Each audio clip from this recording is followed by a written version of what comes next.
So it is 7:34. Yep, Stan, you called to order? I did. I'm good like that. Yes. I hadn't hit record, so I just want to make sure everything is. Are you on as a panelist? Okay, I so believe you still have one person to bring up that's in attendee. Yeah, I think that's you, Jeff. I think, yeah, it There we is go. Jeff, I think. I clicked, did you get the, yeah, okay, good. Scott said he was coming, just he was going to be a little late. Okay. All right, bye. All right, Jeff's all set. We should have Christy do these. It's much easier when she does. She's you know, you're on, there's no problems. Okay. Good. Just thought I'd mention that.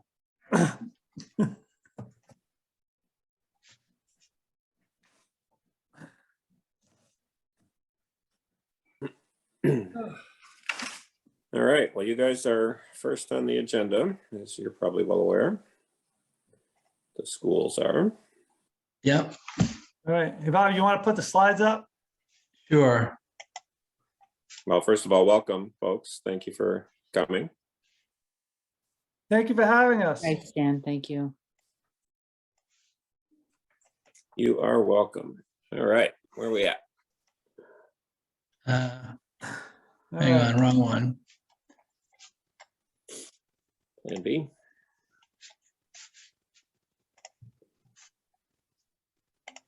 All right, I'm just going to share my screen. Bring the Berlin one up, the one with the small numbers, Bob. Okay. Can everybody see that? Yes. Yep. Yeah, I can see it. Yep.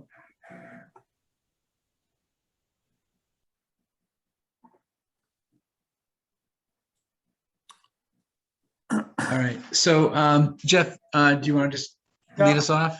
Yep. So again, thank you for having us tonight. As you know, we met in December. We had a budget that we presented. It was our first pass. You'll see tonight that we really did cut a lot out of this budget, and so we're going to go through it with you and see what you think. So our budget goals remain the same.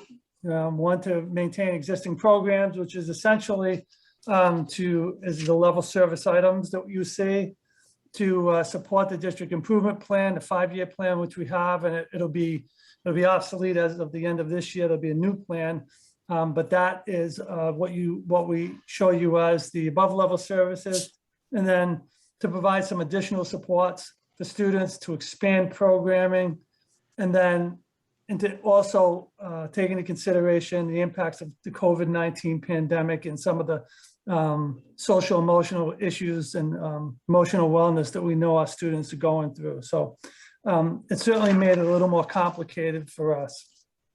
We also want to talk to you tonight about some of the various grants and other funding sources, federal funding sources like the SF funds that we've used to try to lessen the impact of this budget. So I put this in here. We added this in this year.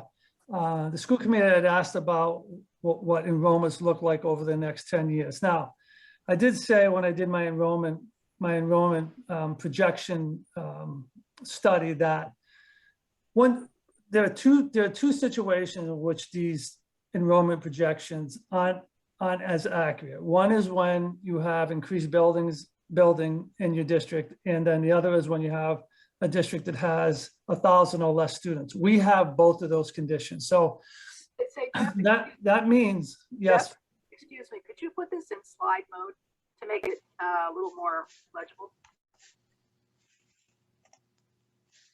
It's that little cup-like thing down on the lower right corner. There you go. Thank you so much. Yeah, much better. Thank you. All right, great. So again, we have the two conditions that make forecasting enrollment difficult. But I will say this, NESDEC projections have always been a little lower than our actual projection, than our actual numbers. And if you look out to 2031, that number you see out there is roughly 1,300 students in our district, which is roughly 350 students more than we have now. Now, these numbers are taken off October 1 report, so they don't account for our school choice students or any of the students that are out of district. And so, and you think about this in those terms, that's really roughly another 85 to 100 students. So that's closer to 400, 425 extra students in the district over the next 10 years. And based on the enrollments that we see, I mean, the building that we see in both towns, we think that might be conservative. Next slide, Yeah, Bob. excuse me, Jeff, what do you consider the capacity of Tahanto? Tahanto, we're doing that right now. So I don't have exact numbers. So we're looking at it's a little more. They've done most of the work at the elementary school so far, and we know we could put roughly, for example, another 10 to 15 students in each grade at BMS, and you could roughly have 500 to 520 students at BES. The high school's a little more complicated, so we're just doing that now. We should have those. I'll have those numbers soon. Are you asking that in terms of new building possibilities in the future, Stan? Well, yeah, that, and I mean, when you look at those projections and where, should we be scared of those numbers? I mean, is that something that means that necessitates building, or does it just mean, increase in cost of teachers and facility, Yeah. Well, it certainly means increasing costs. And I want to talk about that in a second, but it may mean building. It may mean in the next 5 or 6 years. Again, these projections are difficult. They could be off as much as 30%. We haven't found that so far. So far, their projections have been slightly lower than the actual, but once you go out to 10 years, the towns aren't getting smaller. That's for sure. So right. I'm going to start doing. We actually started to doing that capacity stuff, and I should have something soon. So I will make sure we'll present it to the school committee, and then we'll present it to the towns. June, did you have a question, June? You're on mute. Bob's in attendees. He got bumped out somehow. Oh, Oh, okay. thank you. I'll fix. Jeff, do you know, was the school designed with adding building space as easy or difficult, or is there room to add on? My understanding is that Tahanto was built with the capacity to build out one side of the building. So it has been built with one expansion and one expandable capacity. So I think that's off to the side where the fields are. Okay. It's a difficult building site, as you know, because of the reservoir down there. But I think it's Right. that side that faces the softball fields. If you look at the school to the right. Okay. So, and I'll check on all of that once I do once we do our final piece. So, hey, Bob, can you go to that next slide, the slide with the per pupil expenditures? Or let me reshare my screen. I got booted out. I don't know what happened.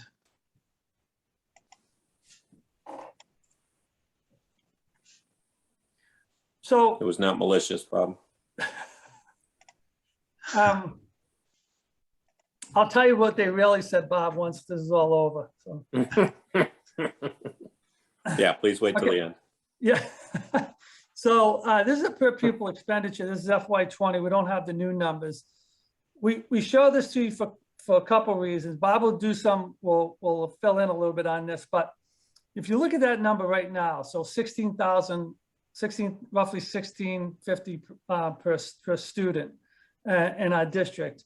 And if you look at what that means, just in terms of students moving into the district, if you assume just on the low end, it's 300 more students. At that per pupil expenditure, that's roughly $5 million added to the budget. That's just students walking through the door. That's not expanding programming. That doesn't take into account salaries for teachers increasing. That doesn't take into account increase in transportation, doesn't take into account increase in materials, which we know are going up, wood's going up, so paper goes up. But also the technology becomes more expensive. If it's 400 students, which is probably closer to the number, it's closer to a $6.5 million increase over the next 10 years using today's numbers. I don't know what that would look like if we actually went out 10 years with all of those increases. But $6.5 million is minimum. It could be as much as $8 million added to the budget. That's just due to students walking in the door. And that's also just assuming that every one of those students is a general education student. When you add in that, we have, I think it's 16.9 or 17% of our population is special education. And then a certain subset of that are outplaced. And those outplacements can range between 75,000 and upwards of 300,000 per student. You see what 10 years will look like. And if there's a building, if there's additional building that needs to happen at the high school, because it won't at the elementary schools, we're pretty sure of that. It becomes a difficult budget. And we tell you this because if you can't control the enrollment in the schools, you can't have a stable budget. And we struggle each year. We struggle for the 4 years and 5 budgets that I've been through to meet the town's requests. But these increases of 3.5%, they're going to become almost impossible as time goes on, given the increase in enrollment we have and the increase in like salaries, transportation, all of that other stuff. And that just accounts for kids walking in the door. That's just saying, well, we're not going to expand any programming. And that wouldn't be acceptable to our towns. We know that. So we tell you this not to scare anybody, because we're going to look at this a little more closely and try to get some more solid numbers, especially on the building piece of that, because that's a big cost. But in terms of the enrollment, again, if we can't keep the enrollment stabilized and can't keep the building under control, and you will never be able to stabilize this budget. So that's what I want to talk about in terms of enrollment. There'll be more to come. We're looking at some special ed projections right now. NESDEC are going to do some special projections this year for all districts because of COVID. So we should have those hopefully by the end of the year. And once we finish our capacity studies, we'll get back to you. So Bob, do you want to, I know you wanted to say a few more things about this before you moved on. Yeah, I was just going to comment on a few of the districts. Like the highest Assabet vocational is a different type of school. It's not necessarily a great comparison, but these districts are peer members of Assabet Valley Collaborative. And we also added in West Boylston in the state totals. Shrewsbury, the two that are below us, Shrewsbury had a Prop 2.5 override last year, and will have significant increases. This is FY20 per pupil expenditures, so they'll have significant increases through 21, 22, and 23. They're also, just as a comparison, their elementary schools have mid to upper 20s classroom sizes. So it's not necessarily a district that we want to compare to, and I think part of their override is to reduce their class sizes. And Grafton, I think, is looking at an override as well. I don't know whether it went through. They were in the bottom 2 to 3% statewide in per pupil spending, and probably not a district we'd look necessarily to compare ourselves to. I think Northborough, Southborough is probably the most similar in terms of affluence, and they're a little bit bigger. But so I just wanted to point out kind of the background behind the two districts with lower numbers.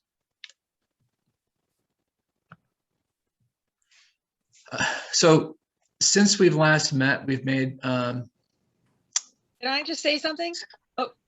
sure. Can you just go back one screen? I just want to point out something. I work at Maynard, and I would say of all those schools there, Maynard is probably the most comparable size-wise. Similar is that they have, they're not like regionalized like Berlin Boylston, but they have one elementary, one middle, and one high school. And I was shocked to see that that's the amount that they're spending. Because I would say comparatively, like size-wise, I would say that of all those schools there, that is probably the one closest to our size. So yeah, we're about 3,300 per pupil behind them at 1,000 students. That's 3.3 million added to our budget to be at the level that they're at, district wide. They are also looking at having to put in a new school too. So Yeah. similar things were happening. So the numbers that are at the top, the preliminary budget's the second line. That's what we presented last time. Those increases, as we move down the slide, this is our level service budget. It outlines the changes we've made. Some of these are using a revolving funds. That's the transportation revolving something is a fund we established 2 years ago, and we're now able to budget to use $50,000 a year. So that'll starting in this year, it's 50,000 that we're reducing from the preliminary budget, and going forward every year we'll be budgeting to use 50,000 to offset our general fund budget. We're prepaying for some special ed transportation costs. Those prepayments are permitted by Mass General Law for special education. There's limits on what you can do, but we're going to pay for that of savings from the FY22 budget that we projecting to have at the end of this year. The IDA grant funding, we were able to carry over the prior year grants so that we have a safety net for special ed, which we thought we might need due to the impacts of the pandemic. We've also had students moving in that have driven these costs, but we're going to leverage those grant funds. So here, the 98,000 and 25,000 that are shown, those are going to be balances that we carry over from the FY22 grant that we have available to spend in FY23. We've already budgeted to use some of the FY23 grant like we normally do to cover tuitions. So these are kind of additional costs. I'd say these are kind of one time. This isn't something we'll be able to do every year. The music therapy is in the same category. It's also IDA grant funds.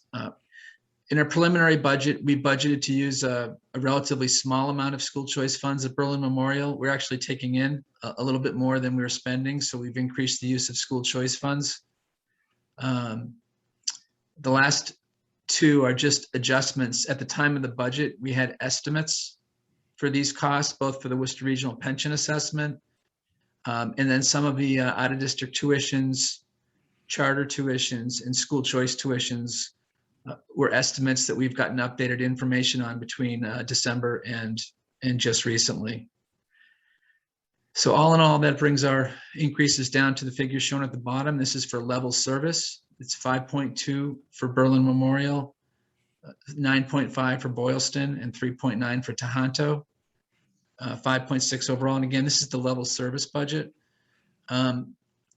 Most of what's driving this in all three schools, more than half of it in each school is special education's costs. We've had 4 placements of students. I think the tuitions are over 600,000 in total. Actually, I'm sorry, the combined cost of tuitions and transportation is $600,000 in total. 2 of those are move-ins, and one or two maybe preschool. One's a preschool student. I think one's a student that was in district that's going out of district. So this is not, and these are all incremental. We didn't have any students graduate. In a typical year, we don't see this type of movement. We might see one increase or one decrease.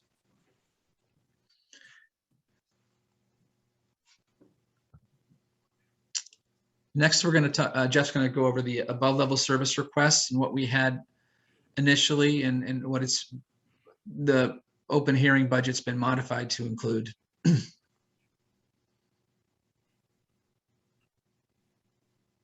Okay. We left everything in here so you could see what we presented in December. We went back and cut the stuff we thought it's all important, but as I mentioned before, we're going to be developing a 3-year district improvement plan that the school committee will vote on in September. And so the items you see in white are the ones we cut out of this budget, but they will be in the upcoming district improvement plan. As you can see, most of that stuff is personnel. A whole focus on this was a focus on personnel. We thought it would be best bang for the buck in terms of what our students needed now because of COVID and in the upcoming years. So the white items have been crossed out, as you see. The yellow items we're keeping in, but we found a way to fund them through grants, the increase in the speech language pathologist through the IDA grant and floating nurse for 1 more year through an ESSA grant. The 3 in green that we're keeping in the budget. The first one is the curriculum assistant. That's an existing position, and that's the assistant for the assistant superintendent. And again, we were able to combine a couple of jobs up in the central office to fund that. The elementary grade literacy ELA coach, this is one that we thought we wanted to keep in just because we know our students have fallen behind in the academics, especially in ELA.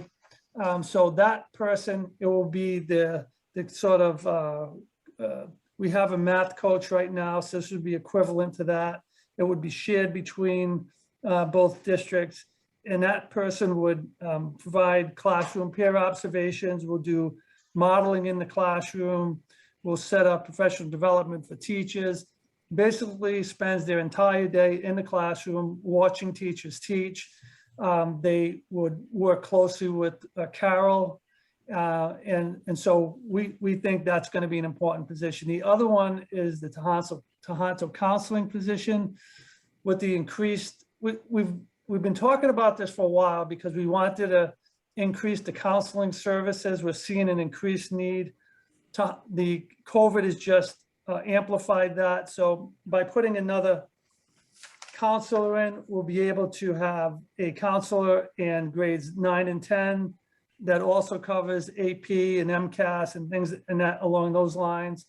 We'll have one counselor who does grades 11 and 12, and also we'll be able to develop the internship and lead and shadowing program that we've been working on for the last couple of years to put that in place. And then with that third counselor that we want to hire, they will just be strictly for middle school. So they'll work on the needs of middle school students. You have to remember those middle school students, one of the things the principal said to me that really struck me was, I don't even know what these kids look like. So because they've been wearing masks for so long, they came up from the 5th grade. Those principals and their teachers, they don't even know what those 6th graders look like. And we can see that it's causing issues. So those are the 3 critical positions that we are keeping in the budget and we think are going to be necessary. Bob? So this slide takes the level service budget from the previous two slides ago, adds in the cost of the recommended above level service items, and shows the overall increase by school spending operating budget wise compared to the prior year. 6.7 for Berlin, 10.9 for Boylston, and 5% for Tahanto.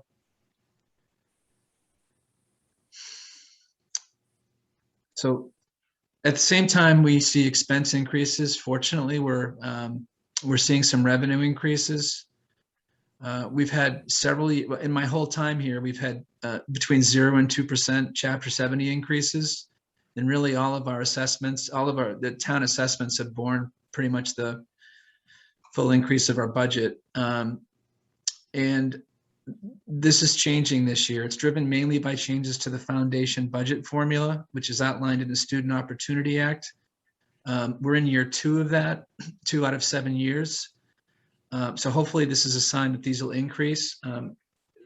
Chapter 70, I won't go through, it's a fairly complicated formula, but it factors in things like community wealth and income, and looks at your student population, determines the foundation budget, which is the minimum that should be spent on that education.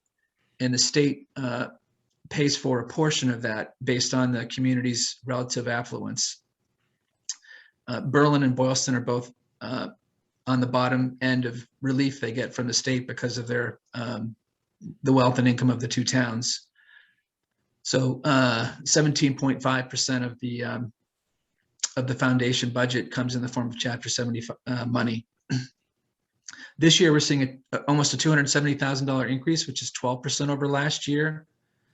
And this is going to offset, this, as you'll see, it offsets the assessments a bit so that the spending increases aren't as significant as the assessments are. Charter tuition reimbursements also projected to increase. That's a one-time non-recurring increase. The formula for reimbursement basically has some, I guess, pain relief to the districts when they have increases in charter tuition expenses.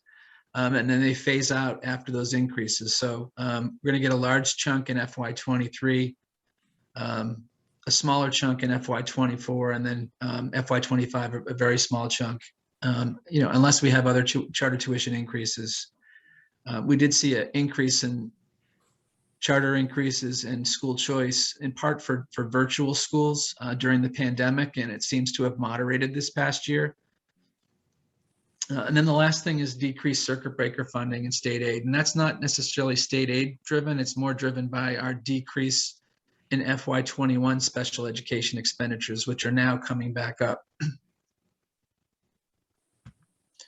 And so these are the figures. You can see the state aid, about 281,000 overall increase. And the district revenue is 87. I just wanted to add one comment here. You'll see the excess and deficiencies going up 90,000 from 60 to 150. That's really using the charter tuition reimbursement, which is one time. And we're budgeting it in the excess and deficiency line for 2 reasons. One, to avoid kind of year-over-year bumps with charter going up next year and coming down the following year. And the other is that if for any reason we do have a healthy E&D balance, if for any reason the state modifies the charter reimbursement number that they've projected right now, we would have to offset that decreased revenue with expenditure cuts. And by putting it in excess and deficiency, we don't necessarily need to go back out. We would have to go back out to town meeting to get our budget approved if the revenue lines decreased and we needed to maintain our existing spending budget. By putting in excess and deficiency, it just it's a smoother process and we don't have to worry about changes to the charter reimbursement.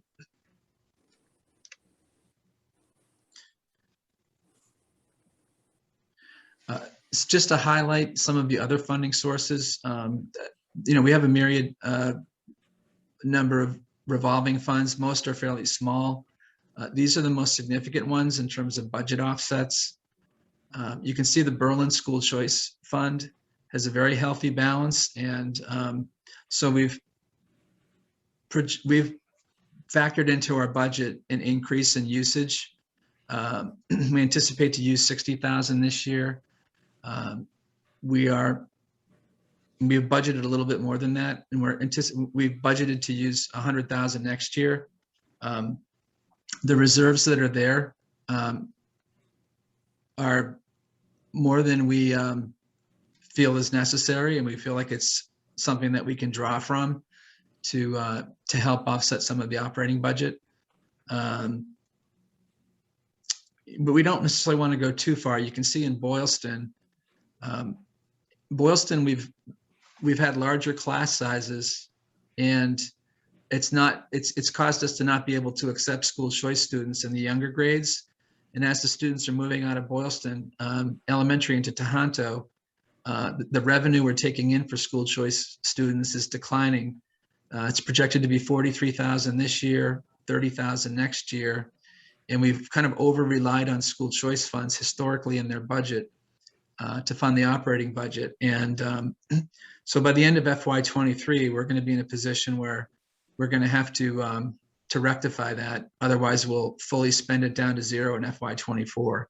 So, we feel like in Berlin, we have a very healthy balance, and it's a moderate drawdown that we're budgeting. I would also comment that in any of the schools, if we have money left at the end of the year, we typically try to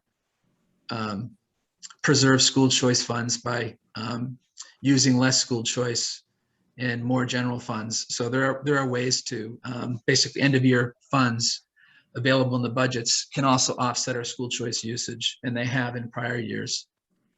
So that's what I wanted to point out. I also wanted to show you the significant decrease in circuit breaker revenue from 417,000 to 207. We're expecting a moderate increase next year. FY20, the circuit breaker revenue you receive is based on the prior year expenses.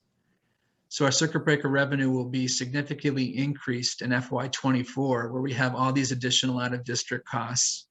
And we feel like in FY24, we'll have more revenue to draw from in circuit breaker. Just if I could just add something for 1 second, Bob's talking about these revolvers. In terms of school choice, one of the other, unanticipated consequences of increased enrollment would be that we would be able to less and less accept school choice students, which means that revenue that we get from them would steadily decrease. And as Bob said, we may have over-relied on it, but we won't have any at some point as our own enrollment increases. So that's something we got to keep an eye on too. Thanks, Bob. And the next slide, the Tahanto budget gets split above minimum contributions portion of the budget gets split by enrollment of the two towns. So this is just a 10-year chart that shows you, way back, in 2012, they were a little bit closer. And then you've seen for several years it diverged, where Boylston was increasing at a faster pace than Berlin. So the share of the Tahanto budget grew so that Boylston was paying for a larger share, really for several years. And FY20, the last FY20 number and FY21 number, which are used for the following year's budget, are the beginning of a little bit of a shift. Last year, we had a very large graduating class of Boylston students and very small Berlin. And with those students leaving and rising fifth graders coming in, it led to a shift in the percentages. And this is contributing to Berlin having a bigger increase for the Tahanto budget than Boylston is this year. In prior years, you may recall, you've seen years where Berlin had a negative number and Boylston had 5%. So it's something that it's built into the regional agreement, and there is a rolling 4 or 5 year average. It's a rolling 5-year average for the operating budget that's used to balance this in. So it allows, it's moderated if there's a big shift in 1 year so that you don't get all of the impact right away.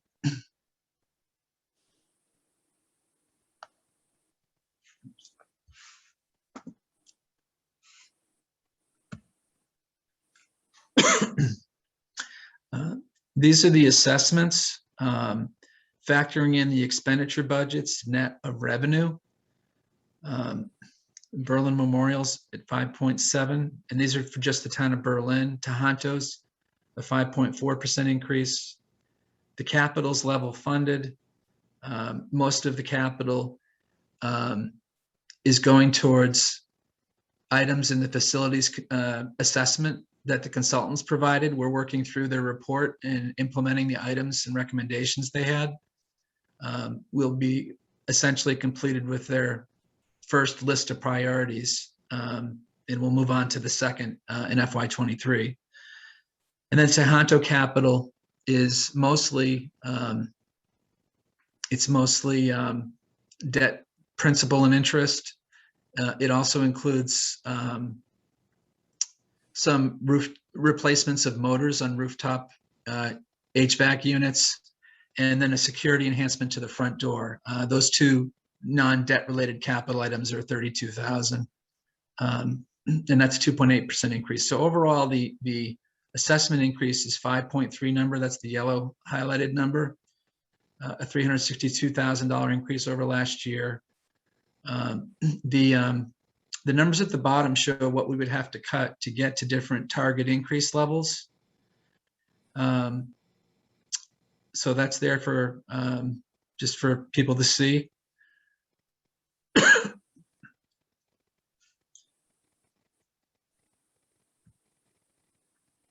And that's our presentation. There are some backup slides here, kind of the key drivers. Those are on our presentation. We weren't necessarily going to go through those, but you can see that the out of district costs and special ed costs are driving those in both of the schools. The capital, and then there's also the allocation percentages that are used to allocate the Tahanto budget. So just wanted to let you know those were there as well in the email that we sent, and we can look at them if you want. I just wanted to pause here and see if there were any questions.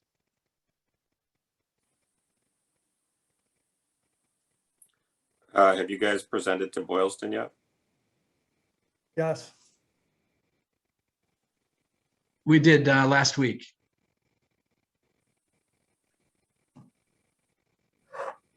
What kind of feedback did you get from them?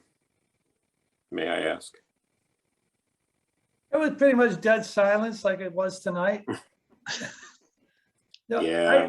I think there's a realization, honestly, one of the reasons we talk about this enrollment thing and the effects of COVID is that, with these increases we're having, it's becoming very, very difficult for us to stay within the guidelines that I know the town would like us to be in. And we realize that, and we try to be very conservative, when we go through this. If you look at above level services, I know, for example, that extra nurse this year, and I fought hard against it. And it's really one of those areas where I think it's without that extra nurse, our students would have had an issue this year.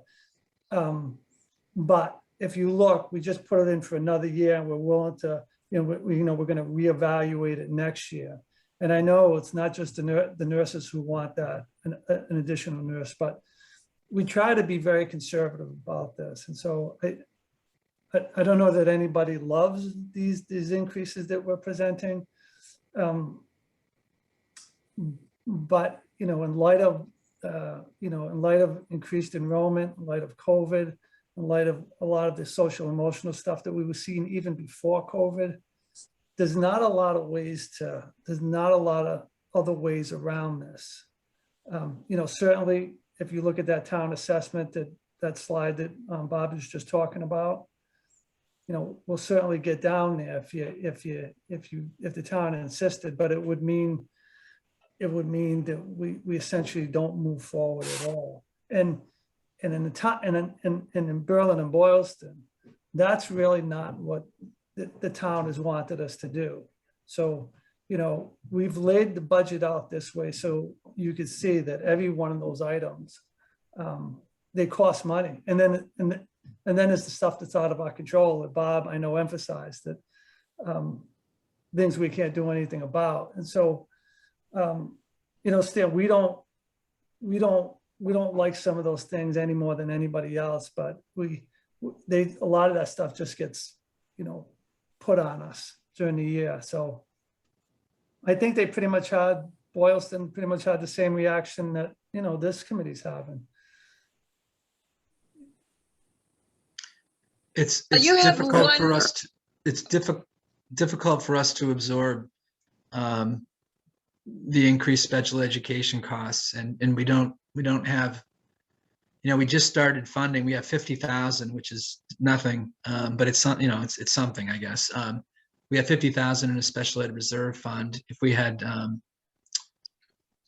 you know, over time, you know, maybe in a different time, we get that funded at a higher level, we'd use that to offset some of the increased special education costs.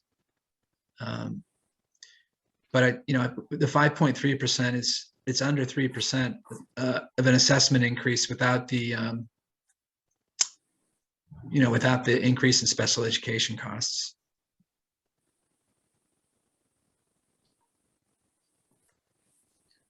I have to speak up and say, I think you've done a fabulous job. I am a school nurse and can very much appreciate you funding another nurse.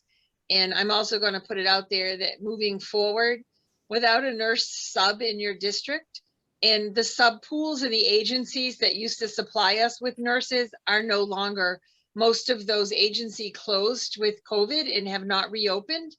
And you can't run a school without a nurse in the building, especially if you have diabetics and seizures and allergy students that are requiring EpiPens. So I think you need to think about keeping that nurse. So I'll vote for that next year too. And I also am, you can't do anything about special ed. Every child needs an education.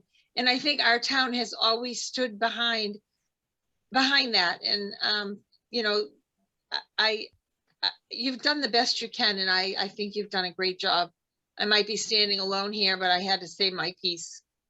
Well, thank you, Janet. And in fact, you know, that nurse this year, that the extra nurse we put in, even with the extra nurse and the increase with test and stay, I mean, there were days where with our own 3 nurses, with the contracted nurse, and with the CIC health professional, they were so overwhelmed that it was very difficult for them to meet the needs of the students with asthma and diabetics, because you don't just, as you know, you don't just give a diabetic a certain dose of insulin.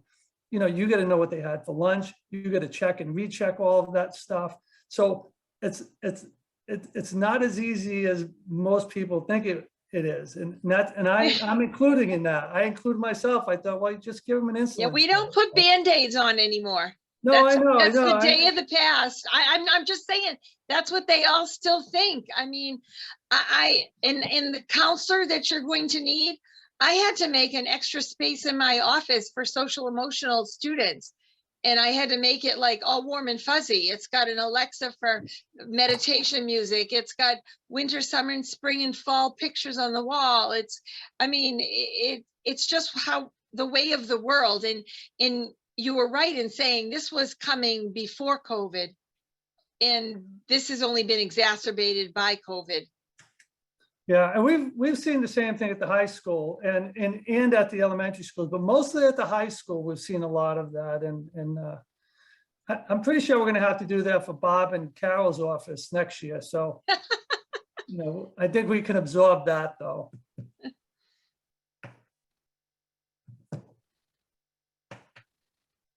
But thank you for acknowledging that. You know, I think a lot of people, if you don't work in the schools, you don't see it.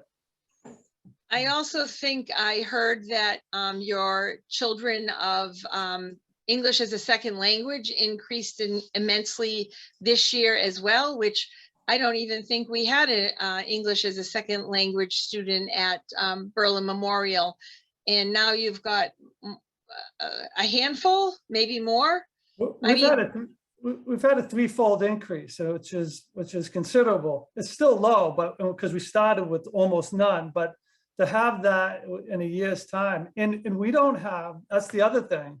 We don't have a full-time ELL teacher. And that's one of the things we're going to have to think about in the next couple of years, because we'll have enough ELL students that we will not be able to just contracted service or part-time ELL teacher. We just will not be able to do it. So We've had a huge increase. I've got 2 refugees from Fort Dix. And I had 10 new students at the high school just since January. yeah. And that impacts everything. It impacts counseling, it impacts teachers. And I think all of the small towns around are seeing this. It's not unique to just us, which of course impacts your budget. So best of luck. Stan, if I could also, and other members attending, if I could also just add, I tried to strike a balance by doing what we could to offset some of the operating budget increase, but not overextending. So the prepayment of some special education expenses, the carryover of grants, a little bit more usage of school choice. I think, and we've already factored in a little bit of prepayment for tuitions that's not shown on the slide. So I feel like we've, if there was to be a cut, it would, it couldn't be through any type of offsets. It would really just be a program cut. Probably the above level service, one of the above level service items. But we did work through that and think about it, and we kind of reached a balance where we thought, we should work to offset the increase, but not compromise the FY24 budget, and have these kind of future burdens that we're carrying forward into future years that we can't necessarily, we don't know that we're going to be able to meet. So that was a kind of a balancing act, and we feel like we were aggressive enough in offsetting it at the level of aggressiveness. We felt like we're at the appropriate level of aggressiveness and trying to offset the increases through use of other source of funds. Yeah, I mean, I guess, I'm sure you guys are well aware. I mean, the schools are a very significant portion of the overall town budget.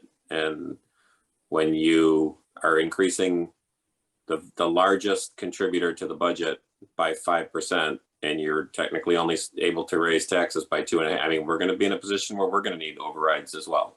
I don't think that it's this year, but it's gonna start happening if these increases continue the way that they are. And I know that I believe everything you're telling me, and I know that there's justifications for everything that there's in here.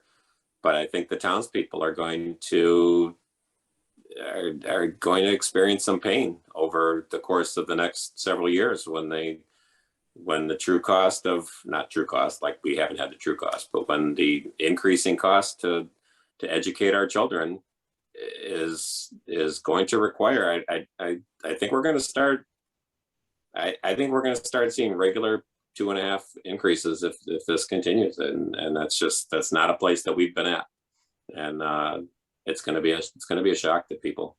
Like I said, I don't think it's this year, but I see it coming.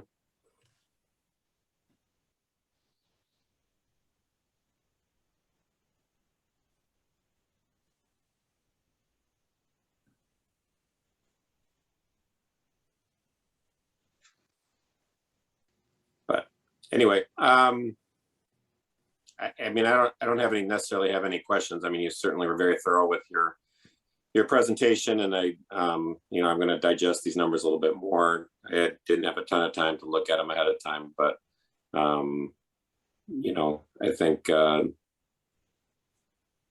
short of cutting services, I don't feel like we're wanting to do that at this point anyway. But I don't know. We'll have to get a feeling from Margaret and from, obviously I got to get the pulse of the rest of the committee, but okay, I'm just kind of trying to digest it at this point. Right. No, I understand. I also the select board and FinCom sent a memo back in October. We sent some information in response to that. So that was in a separate email that went to you and Pegstone and the general mailbox for the select board. So if you have any questions on any of that or any of the budget presentation, reach out, phone, email to either Jeff or I. We want to thank you for listening to us tonight. We know, again, we know sometimes we present this stuff and people grimace, but our job is to present what we think is right for our students, and I think we're negligent if we don't do it, and so the ball's in your court. But we want to thank you for listening to us and taking everything we say, not just individually, but just as a total for the district, total benefit for our students. So thank you very much. We appreciate it. Thanks. Yeah, I mean, believe me, it's not an easy job. We get that. Thank you guys very much, and especially Bob. I can see you pulled all the cushions out of the couch and looked for the loose change. There's a lot of work in what you showed us tonight. I appreciate that, and the numbers are what they are. So thank you. Yeah, I'm hopeful that the Chapter 78 continues, because that'll be a cushion in future years if it continues. This year I don't think this is a normal year of expense growth. But at least it's not in my time here. And so, if the Chapter 70 money continues, that does give us some offset to potentially help in future years. Definitely. Yeah, that would be welcome.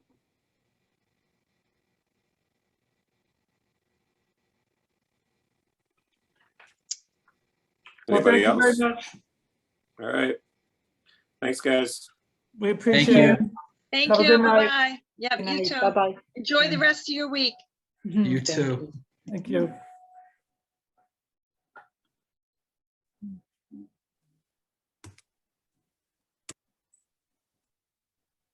Well, that was fun. Yeah. I'd already listened to it twice. Yeah, I'm sure. I managed to keep my car on the road when I heard the percentage increases. So I've been here for most of it. Yeah. What about keeping the car? Did you say? I said you were I was able to keep or my you- car. Yeah, I was able to keep it on the road when I heard the actual numbers. So Yeah. Yeah. Like I said, I don't think we're at any danger of 2.5 at this point, but this will be a much more challenging budget with these kind of numbers for the schools. That's for sure.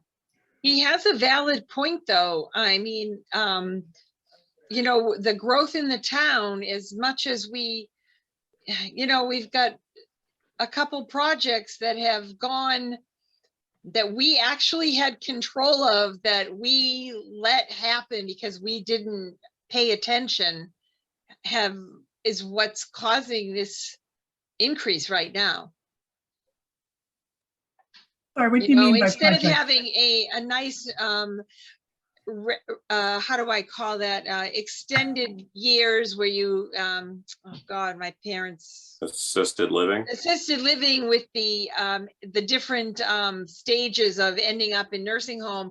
We now have all those apartment buildings down there, and I for one will never sit and say, okay, we'll approve zoning, but if your project doesn't go as planned, the zoning will go back to its original zoning until we have a new plan, because by that zoning change, that allowed that apartment building to go up, and that's where all of their increase of students are coming from.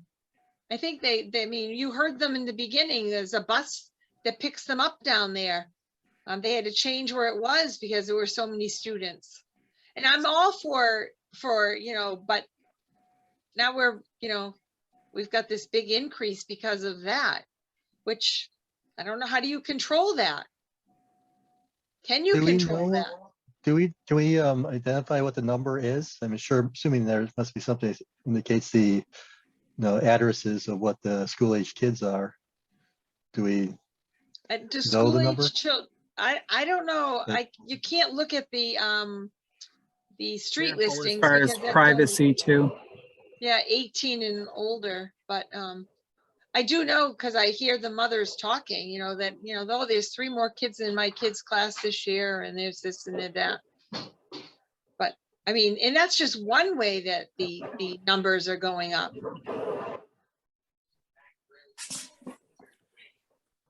Yeah, And I they mean, also lose children to Assabet, but we pay that anyways. But you know, there's the children that well, private schools don't take from us, do they? I don't know how that goes. Is that correct?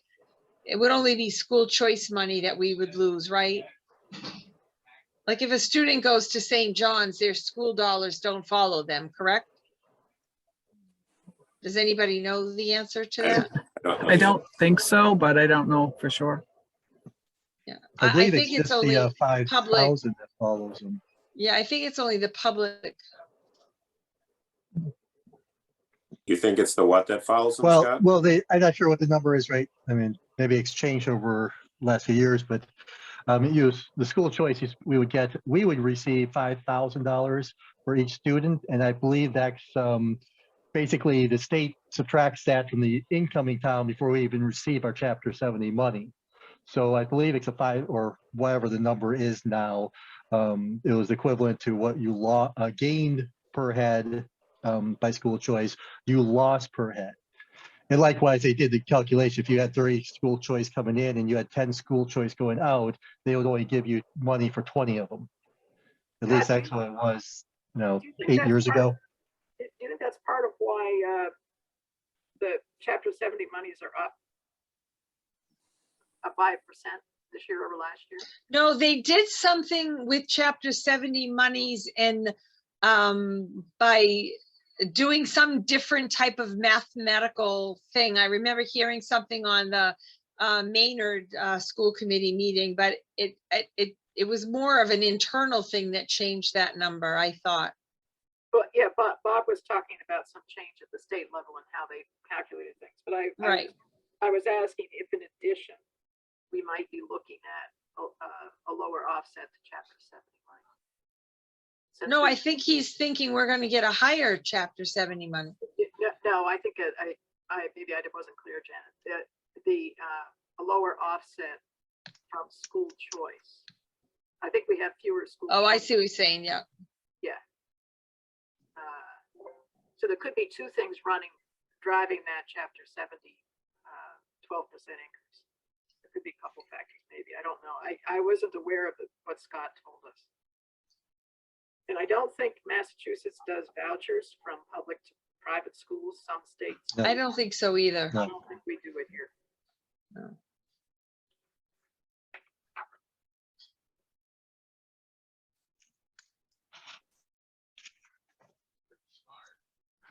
In the over 55s development that's going in, they're not like, they're fairly expensive housing as well. So like, you know, that doesn't help us either with all the building that's going on. I mean, Why wouldn't that help us, Janet? I mean, they're well, not adding because school. they don't have school children, but it's the income. I mean, the housing, I think what are they, Mary? $500,000, $600,000? I think you're in the range there, Janet. The thing is, you got to have one person over 55 in those units. So it doesn't mean that you're not going to have school kids. Oh, I didn't realize that. It's only Well, one. That's what I thought. Oh, Over 55. I don't think that by law that you can keep other people out. So I don't think it's, yeah. So you could have children up there. But, don't quote me. Check it. But I think that's what. Yeah, I don't know. I think.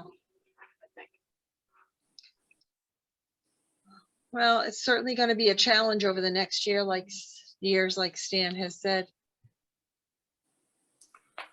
Yeah, I mean, it's not going to do anything except go up, and by larger percentages than we're comfortable seeing.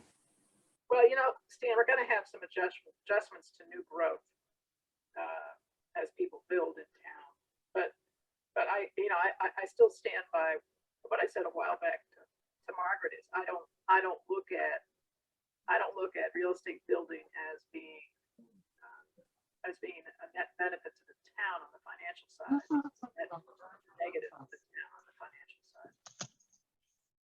Well, sure. I mean, if you look, you look at, all you have to do is look at the cost per pupil and you see that it's more than the average tax bill. So every student is costing more than, every one student is costing more than the average tax bill by a dramatic amount, not just a small amount. Right. And that's one student. Exactly. It's all public services, Stan. You know, as you increase the number of residents. And so I listened to the comment, oh, somehow it's going to be less costly with volume, and I couldn't disagree. We're going to grow our way out of it. No, Yeah. Yes, that's right. No, I don't agree with that. Yeah, no, I don't think so. No. The only caveat I would say is that, Janet, when you talk about the apartments going in there, I mean, don't forget that it did satisfy our 40B. So we are not subject to that, at least going forward. Which, when you talk about residential developments, that's a dramatic potential for school age children as well. And, well, actually, it's a lot of issues, Stan. Oh yeah. Just a general idea you could blow up zoning is a pretty big issue. What's a big issue? That you can ignore the zoning constraints that. Oh, right. Right. I can understand her. I'm hearing her too. Did they send over the presentation? Do we have copies of that? Was that an Yeah. email or is it on the uploaded? It was an email, Scott. Email. An email from Bob.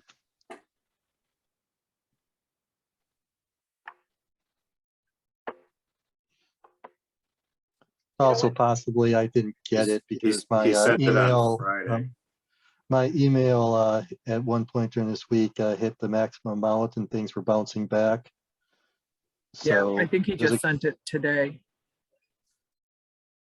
yeah, I've Yeah, got so nothing. you know what? He only sent it. Looks like he only sent it to me. I don't I think he sent it. don't have it in my. Yeah, I don't have it, Stan. So let me forward that to you guys then. Thank Right, you. thanks. Sorry about that.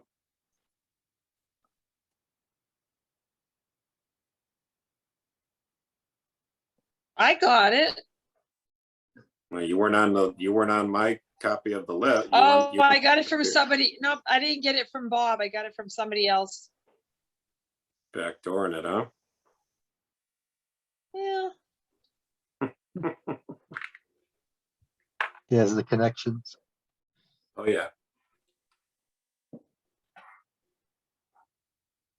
Cannot send mail. Additional outgoing mail servers can be configured for mail account. Somehow it's not allowing me to send this. Let me try sending it to you individually. Say, June. Yep. Yeah, before our next thing happens here, where does the town website sit? Who's got responsibility for the town website? Every department has their own responsibility to their webpage currently, because we don't have a webmaster at this time. The reason I'm asking, I had an idea on ARPA money that I'd love to see the town website be hosted in a way that it becomes easier for people to amend what's on the website. I personally would love that. So if I were to put in a suggestion for ARPA money, I'm kind of like, that's why I wanted to point it somewhere. I mean, I could Yes. send it over to James Wheeler. I don't know. The ARPA funding request, you can send it my way and or you can send it directly to Mary also, Select Board's office, Okay, yeah. Yep. and they'll put it on the list. I'll put something quick together because I don't think it's a huge amount of money, but I don't know. I need, I don't. Yeah, I think the biggest thing is it would be nice if we had somebody that was fluent in all of the ways of updating it. Because, I mean, some of us can do it. It's just you have to be really careful because we all have a tendency to start wiping stuff out and we don't know how to put it back. Well, and we run the two websites, the one that has the meeting schedules and then the one that is officially the town site. Yes. And I would think you'd be able to link those so that somebody, a member of the public coming in can say, oh, here's where the meetings are, right? Yeah. And it's next to impossible to find the general bylaws, right? Yeah, there's a lot of stuff that we're finding is kind of missing, or the links have been dropped or misdirected, or there's a lot of items that need to be fixed. It's just a matter of trying to learn how to, each of us, I mean, we've had a couple of classes on it, and now we're to the point where we can upload certain things, but to change a lot of information, it's really hard. Was this something that you could work with students at Assabet? Don't they have a design program? Yeah, we could take in an intern, Well, yeah. but I think you would still need to have them working under somebody. Somebody would have to oversee whatever the project would be. Okay. But Julie, I was thinking more like bring in an IT consultant, assess the situation, recommend a better hosting. Oh, okay, yeah. And so that people in the town wouldn't have to jump through hoops to just update things and then down the road implement it. But my sense of the ARPA stuff is we'd like to have some design and engineering aspects to it, which, you know, so It's just not user friendly. well, that's my point. even if Yeah, it wasn't I mean, that's the ARPA bottom funding, line. It just needs to be, Yeah. needs to be changed. I thought they were looking at that though already, Mary. I don't know.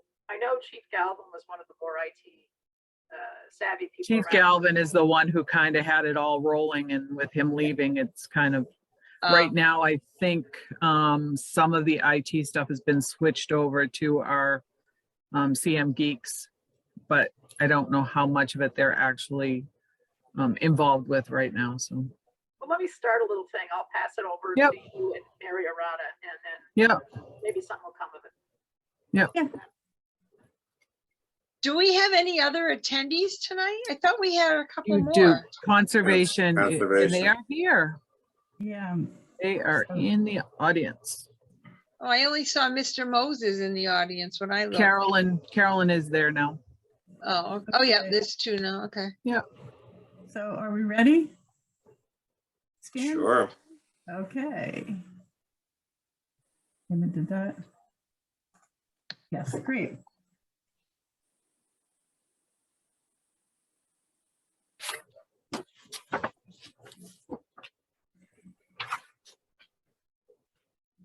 Hi, guys. Hey, Carolyn, how are you? It's so weird being on this end of it. On the Zoom thing, I have to figure out how to turn my camera on. Oh, there it is. Yeah, I got it. There it is. Hello. I'm usually the one hosting the meeting, so Ah, I don't get there this way. can't get that from here. Yeah. So what's up? Well, we were hoping for a little bit of an update from you on a couple things. One of which was the assistant. We were looking for an update on that cost and what that all involved, I think, right? Help me committee, is that what we were looking That for? is the conservation agent. Yeah. You put in a request this year, it wasn't in last year's budget. Right, And then the CPA. State project, of CPA project, yeah. right. So the assistant or the agent, Carolyn and I had reached out, asked for information on that, which you sent. So that was basically the job description, right? And qualifications. job Yes, description. so I sent you 2 documents, one with kind of our ultimate ideal, what we really need help with, which would Right. probably be about 20 hours a week. And the modified, what we need to continue to go forward as a group. It's just too much work to do for volunteers. You know, we, up until, well, really up until me, and then John Aney, and now me again. We've always had retired people who had a lot more time to attend to a lot of the duties that the commission has, you know, that has to do. Mhm. And, you know, so Walter, Louise, and AJ are the only retired people now. Everybody else works full-time jobs also. So How many folks total on conservation, Carol? 7 commissioners. Okay.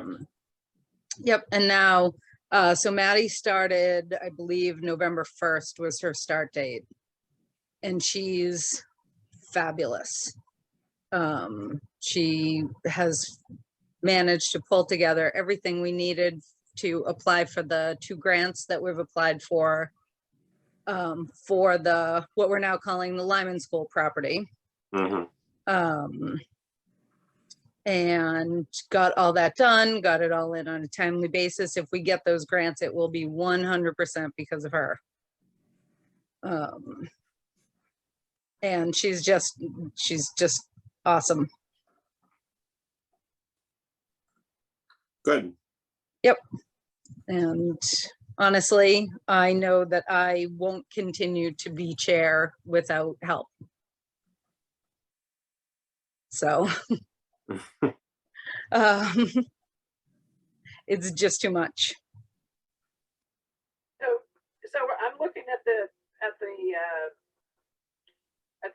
draft budget, the town budget, and the part-time conservation commission wages, part-time 17,000. I can hardly hear you, Mary. Oh, sorry.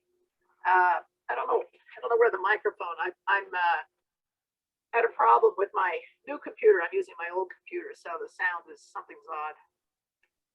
Is this better or no? A little bit.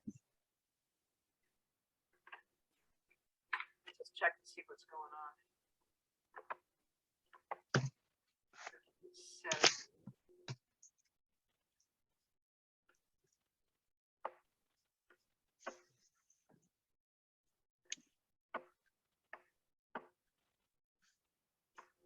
If we do a 20-hour position, won't that be, don't they be benefited then? Are we Right, prepared for that? We're I'm not just looking asking for. June. I'm just asking June that question. Yes, I think actually in the budget, Carolyn, did you ask for, was it 20 hours a week on that one, or was it 12? Not now. No. I asked for 12. yeah, She's currently working 8 hours, and we are paying her out of the open space fund and the wetlands fund, depending on what she's working on. But after the Lyman property happens, there's really going to be no money left in the open space fund anyway. And I mean, Leanne gets paid to support boards. Board of Health has an agent. We're really the only ones that don't have any support. And I respectfully request that we be allowed to have town paid support.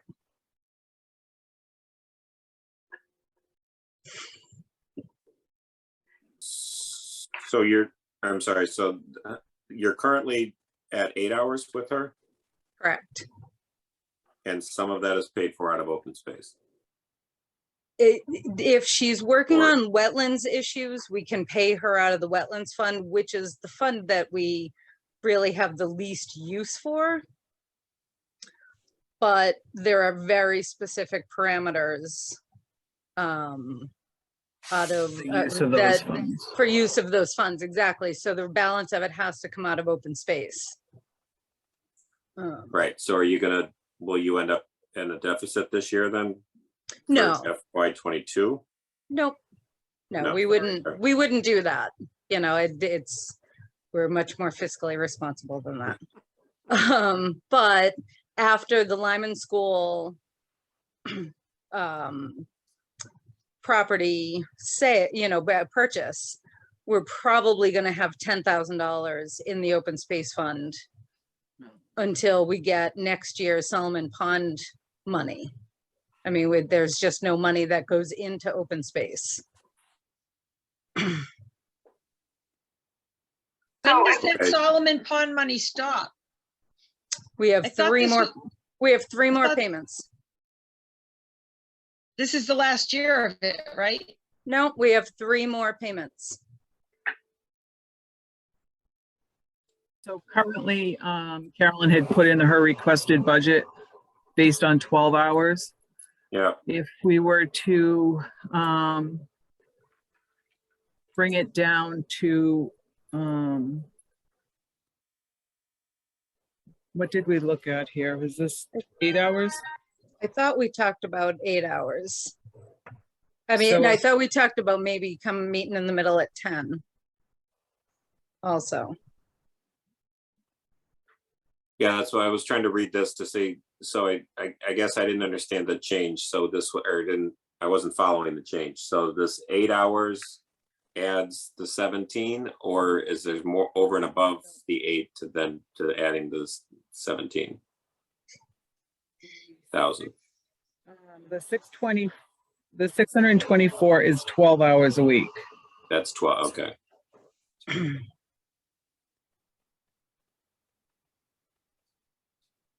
So that's 12 hours a week. And that is enough, or that's not enough, Carolyn? But just keep in mind, there are other departments too. I know Margaret had talked to me about this, and if it would be possible to keep it at either 8 hours to 10 hours, it would be a little bit financially better at this time, because originally the agent was going to be a temporary thing. And like you said, right now this year it's coming out of wetlands and open space. So this would be a new expense to the actual general budget. Right. Thanks, June. Yep. That's what I was trying to understand, is that we have an existing situation that's running for basically 7 months. And when we go into the fiscal 23 budget in July, are we going forward? Is the recommendation right now, Carolyn, June, that we put this 17,000 into the fiscal year 23 budget and to fund this part-time position? And then how many hours are we funding at the 17,000? Funding 12. Funding Right. 12. And Okay. if we went with 8 hours a week, it would come out to 11,785.86, say. So if we could meet in the middle at 10, that would be, I mean, ultimately the conservation agent really should a real, not to say that Maddie's not a real, really helping or anything, but a true conservation agent does a lot of the tasks that, especially looking for grant money, looking for funding sources, sitting in on seminars that always happen during the day. So we can be a more informed board, be a more informed, educated body, and be able to take advantage of more funding opportunities.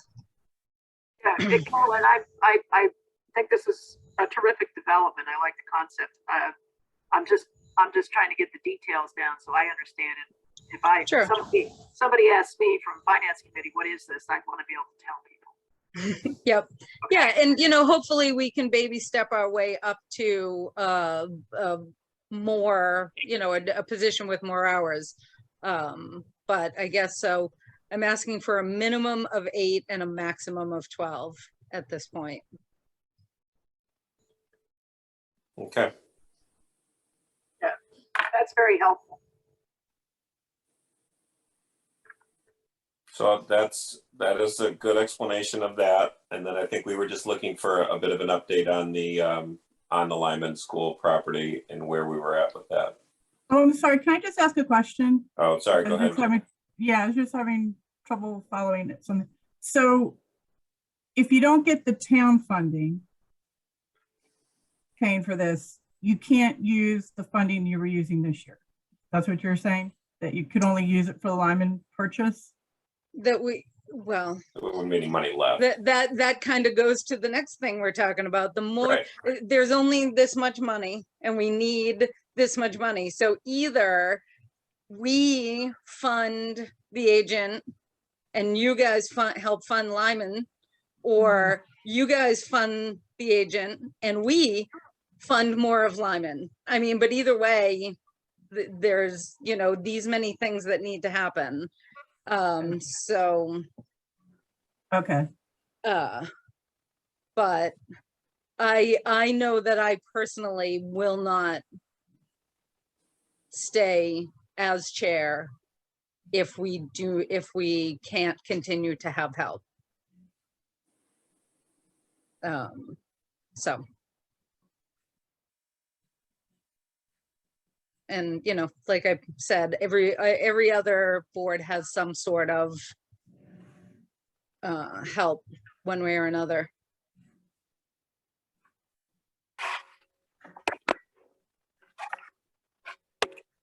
Yep. So segueing then into the Lyman Street School then, Right.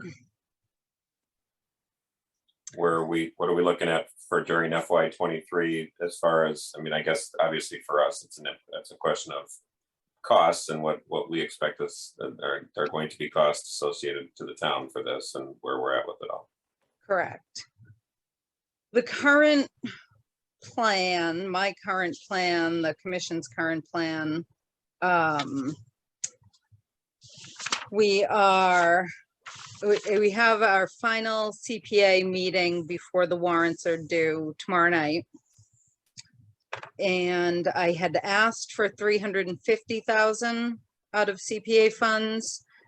And it looks like the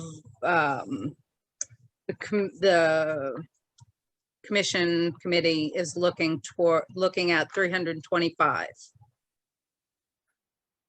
Recommending 325 at town meeting. So assuming we get that, Sudbury Valley Trustees has received a private donation for this project, and has committed that they'll do fundraising. The two of those will be approximately $50,000 total.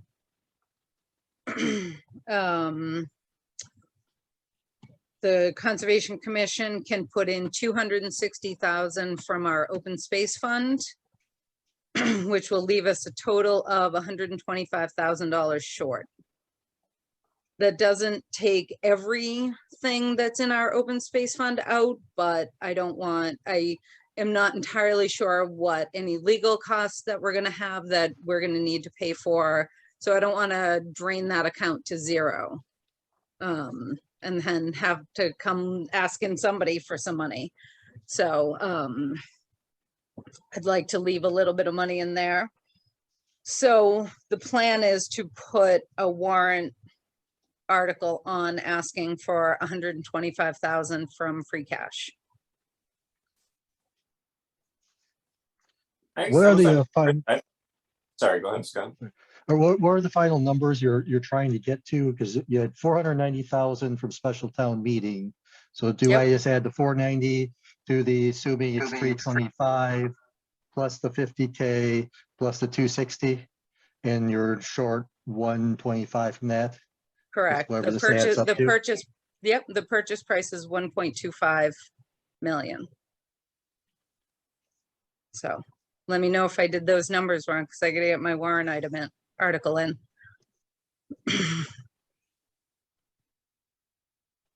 So I thought Sudbury Valley was kicking in more than, they're only kicking in 50,000. Correct. Well, And- they're kicking in the whole 1.25 million to purchase it while we apply for grants. Now, Okay. if we get, we have applied for the MVP grant, which is the municipal vulnerability grant. And that is a 50% match. And we've also applied for the land, let me see, it's land Fish and Wildlife Conservation Grant, I believe is what it is. And that is up to a 50% match. If we get the MVP, we'll hear about first. That happens in the spring. That gets awarded in the spring. If we get the MVP grant, we have to pull the land grant because we can't get both in the same year. But that one pays more anyway. So we potentially could be putting up to 600,000 back into CPA funds. Is there going to be any interest to Sudbury Valley if they're fronting us the money? There will be. How much I is have, that? well, I've asked Krista to write up an agreement about that and have that in place before town meeting. Yep. So they're paying the whole 1.250. And Right. we're gonna So- pay, we're gonna have to pay interest on all of that, correct? Probably not the 50,000. Yeah, because So- that will just come off instead of them fundraising and giving it to us to then give back to them, they'll just take that off the purchase price. So it would be interest on 1.2 million. Correct. And then if we have cash available, let me back up a minute, Carolyn, because title to this property could sit with Sudbury Valley or could sit with the town, yeah? It will ultimately sit with the town with a shared conservation restriction with Sudbury Valley trustee, but we will hold the title. The town will. And that's why we need to reimburse Sudbury Valley, yes? Correct. Okay. Yes, because we will own the property. And whichever entity owns it, it would be subject to the conservation restriction because that's all part of this deal. Absolutely. Yeah. Yep. All right. Yep. Yeah, we have to have a conservation restriction on it even to qualify for either one of the grants. Yeah, okay. Right, understood. So, Yep. so are we looking at a target date for closing on the purchase from the current owners? I'm sure that exists. I will find that out, what that date is. I mean, Actually, is Maddie Vandenboom in the He audience? is. Yep. He may know the answer to that. Do you have any idea what the interest rate might be, Carolyn? I don't. but hang on, Janet, because I'm on a line of question here that I think will help. So if things are confirmed at town meeting, some or all of the package that's been proposed, then we'd be able to reimburse Sudbury Valley right away with those funds, yeah? Yes. Oh, yeah. Yeah. So ultimately, the interest carrying for the town would be on a lesser sum. Correct. The maximum would be 1.2 million. Right. And they're willing, if for some reason we can't pull the funding, we have to, at town meeting for the land, Fish and Wildlife Conservation Grant, have to have all of the money allocated at this town meeting to qualify for this grant. Doesn't mean we have to pay all of that money right away, but the grantors, the state wants to know that we are willing to buy, Right. put the money. Sudbury Valley Trustees is willing to give us a year if we need it. Yeah, But That's but good. we will pay interest on it, you know, Right. so the sooner we get it done, the better. Yeah, exactly. So we've already voted on some CPA monies as a town. Or am I Yep. crazy? We did. Yep, no, 490. 490. Okay. So that's another offset from the highest level, 1.2 million. It would be somebody do math. Well, it leaves about 700,000. Huh? It's gonna leave 700,000, 710,000. There you go. Right. Okay. Of which 260 we have in our open space account. So Right. that's you know. 440,000. So there's your nut for interest payment, Janet. That's realistically right. And the reason I was asking about the timing of closing and town meeting is so we know exactly how much money we have at that point. And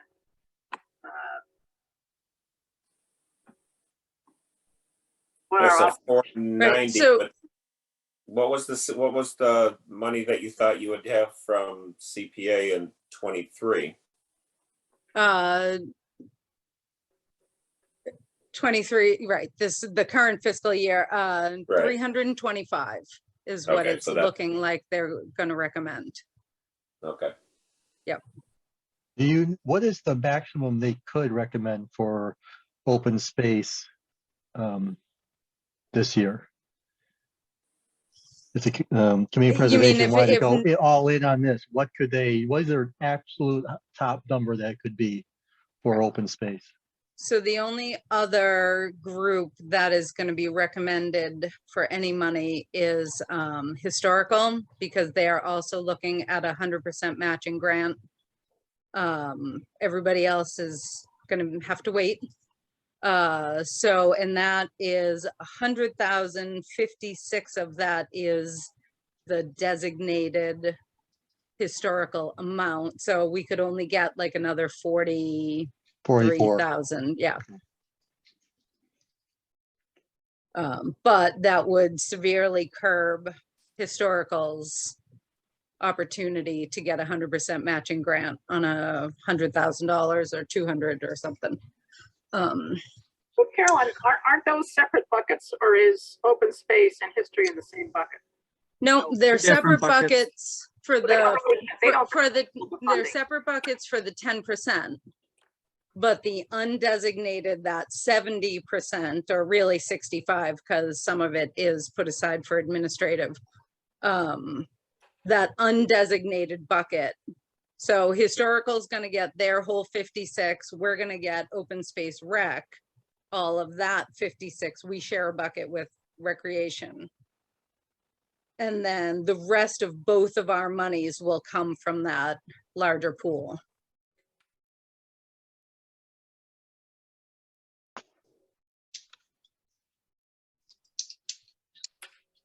So what, worst case scenario, what if you don't get any of these grants? Then where do we sit? I'm just trying to be devil's advocate here. Yeah, I mean, worst case, so the way CPA funds work when you're applying for reimbursement grants is the money goes back into CPA. So I had hoped that we could pay back the free cash, if we got the grant, that we could pay back free cash and then CPA. But that's not how it works. So if you use CPA funds, the CPA has to get the reimbursement.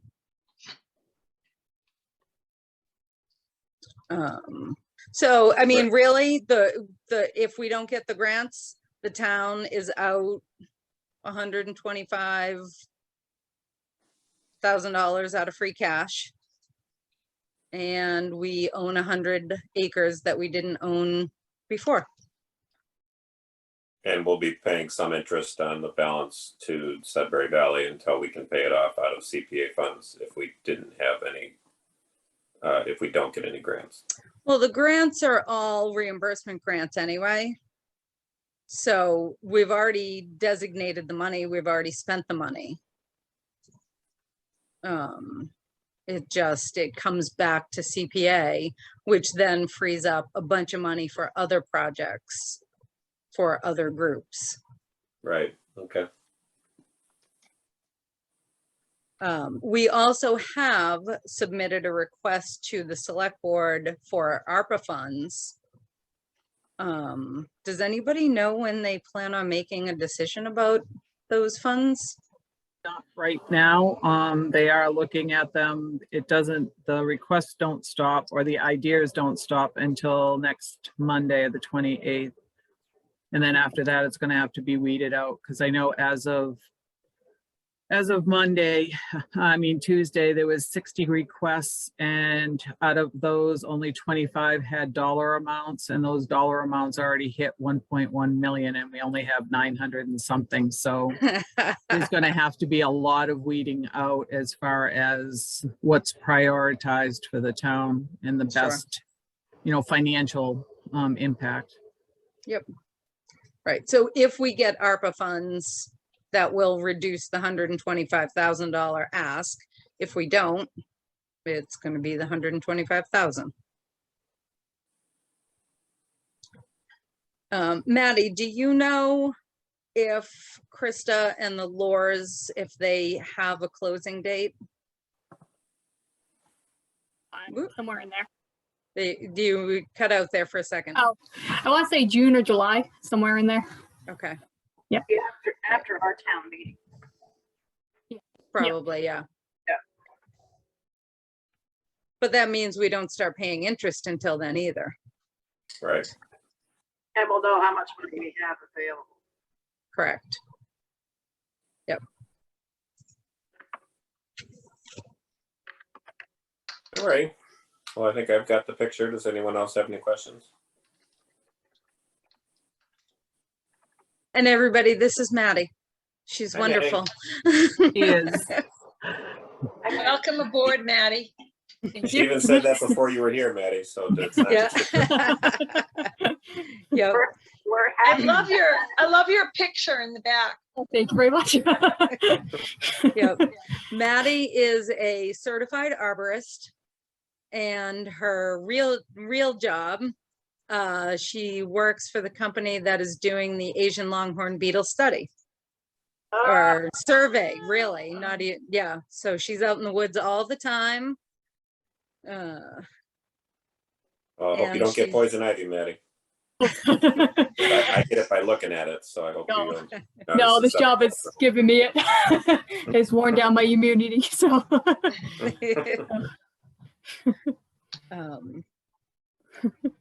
All right, any other questions for us? And if you have any other suggestions about potential funding sources, I am all ears.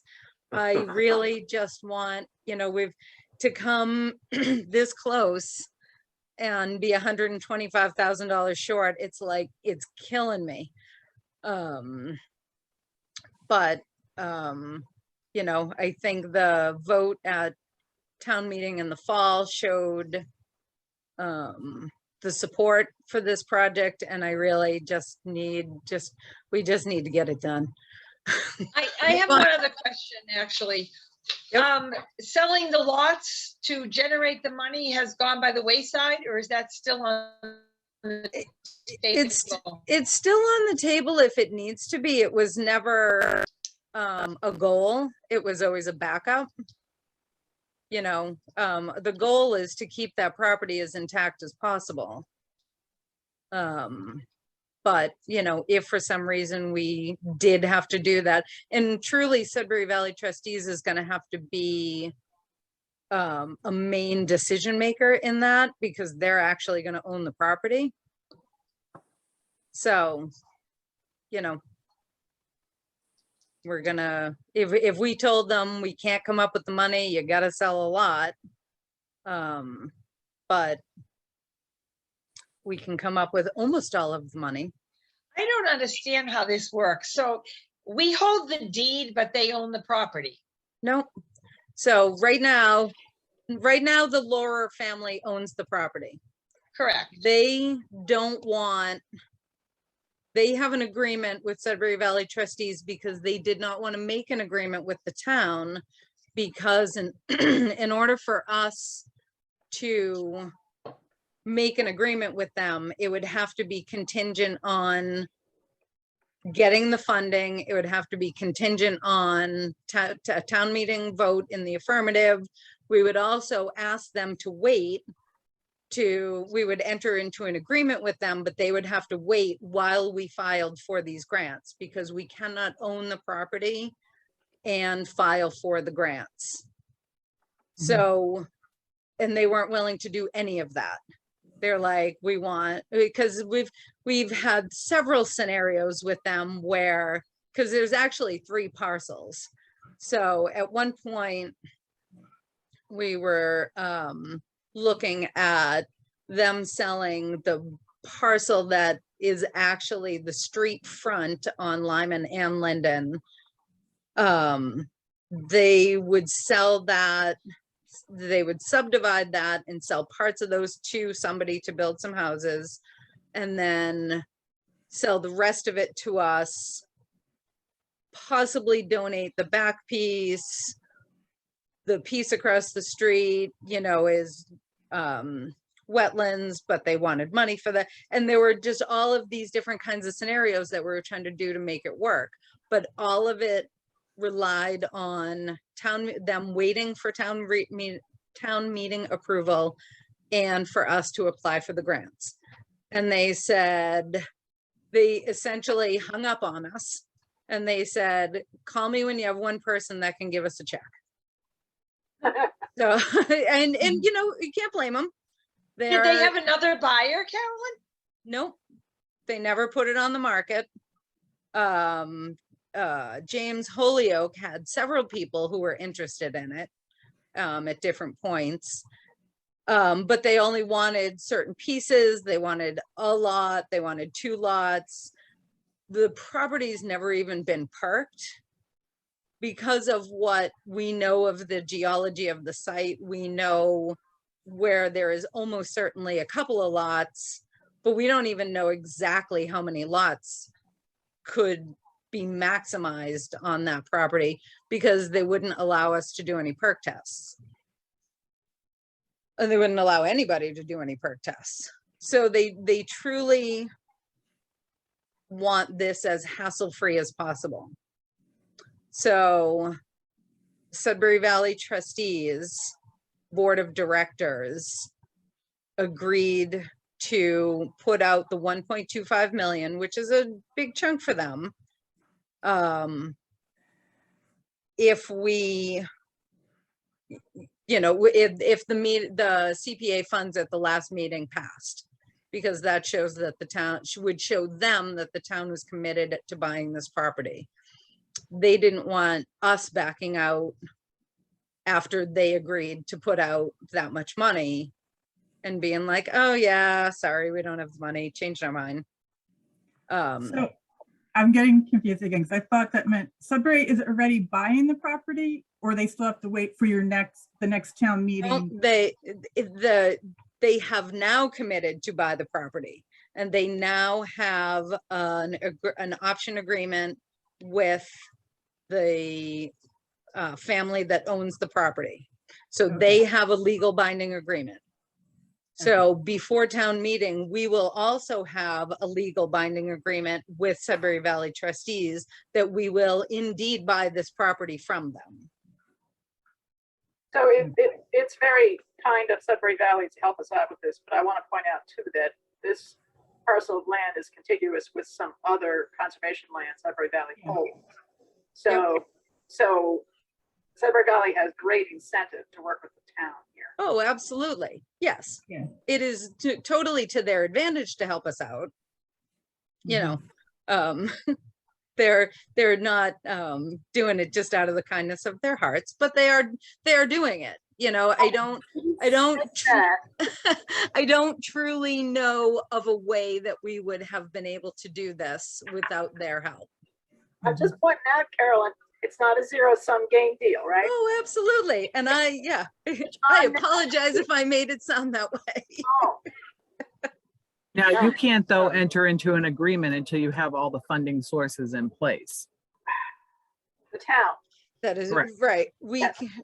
Right. So June, do you remember when we did the Wendler property? It was a similar situation. It was, but you aren't allowed to commit to purchasing unless you have the funding. And that's Okay. what we ran into with the Wendler property also. And that was why it was really important to make sure that all the funding sources are in place before we sign any paperwork. Right, Because we Right. legally can't if we don't have the funding. right, right. So yeah, you're- so that's gonna be a little bit of a timing game. Just to make sure we do that do it legally, you know, in the way Carolyn, that. Yes, Yeah, because I'm new trying to follow all this stuff. So when we have town meeting, it's really important that you have your numbers in place, your yeah, final numbers, Yep. and that we are basically voting at town meeting for the whole shebang. there will be And then you can- three, And then you So- can enter, you can finalize the purchase of the property.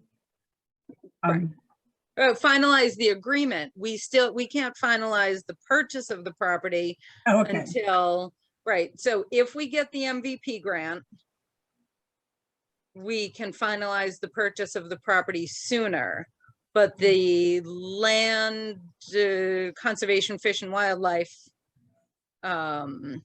grant doesn't pay out until the fall. Mhm. So if we don't get the MVP grant, we have to wait for that because we cannot own the property, which I just don't even understand that. How can you get reimbursed for something you don't own? But you can't. Okay. So when we actually buy the property will depend on the grant cycles. Okay, so when you sign the agreement, it's still going to be based on making sure you've gotten the rest of the funding in place before you do the purchase. And if Right. you don't, if something goes wrong and you can't get some of that funding, then you have to go to the fall town meeting for the more CPA money. How? Well, there really won't be more CPA money. We're We're- going to be Yeah. bringing it down to nothing. CPA, right, so CPA funds will not be a thing. Okay. Certainly that we can ask for. So we'll have to ask for either free cash or other sources, or we wait another year, pay interest to Sudbury Valley trustees for that year and go for CPA funds next fall. I mean, next spring, sorry. Next spring. Okay. Do they- Spring 2023. Do they have a timeline, Carolyn, on how long they're willing to hold it? They're willing to hold it for over a year. They're pretty flexible about, us getting our funding in place. And if that takes another year, that takes another year. Mhm. Okay. But, as we pointed out, then we're paying interest on that money while we're waiting. So, You're getting those numbers in the next month or two from Sudbury. But how much? the no, expected so really interest- really what it's Private going to donation depend came in on. for 50 Yes, grand we will find out about for the interest lower- rate. for- I'm sorry, somebody else was talking? The interest rate? I was saying I will have at town meeting the numbers about the interest for sure. Maddie, make a note. Between the two of us. Because the interest is also going to have to be you'll have to already have the interest also before you sign into that. So Yeah, I and know. that's what I think what we did with the Wendler property is that we were waiting for a grant for one property to come in before you could actually commit to the second one, I think is what happened, because I think you used open space money, everything you had for open space, with the thought of that grant coming in before you had the next purchase. So I think you actually had money here to kind of offset until the right. grant came in. Yeah, but- and we did not get that grant on the Wendler property, unfortunately. June, I'm going to ask you a question in this process, and you may be the wrong person to ask, but I'll put it out there.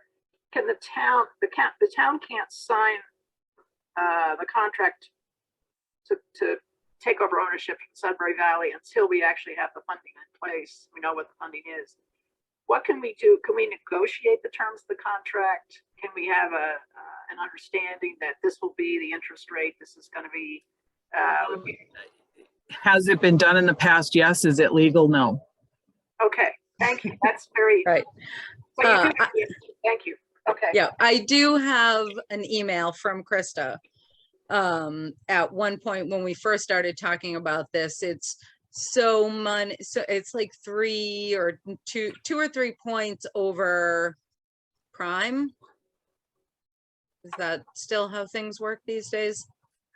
Well, they It's been a can. long time since I've I don't know what prime's at right now, but right. So it's, it's based on a variable number, but within knowable parameters, right. if that helps, Mary. Well, I'm a little more interested in the process. I think Janet was interested in the numbers. Okay. The federal funds prime rate presently is 3.25%. Right. So if Sudbury Valley was tacking on, it might be 5 or 6% interest, something like that. Right.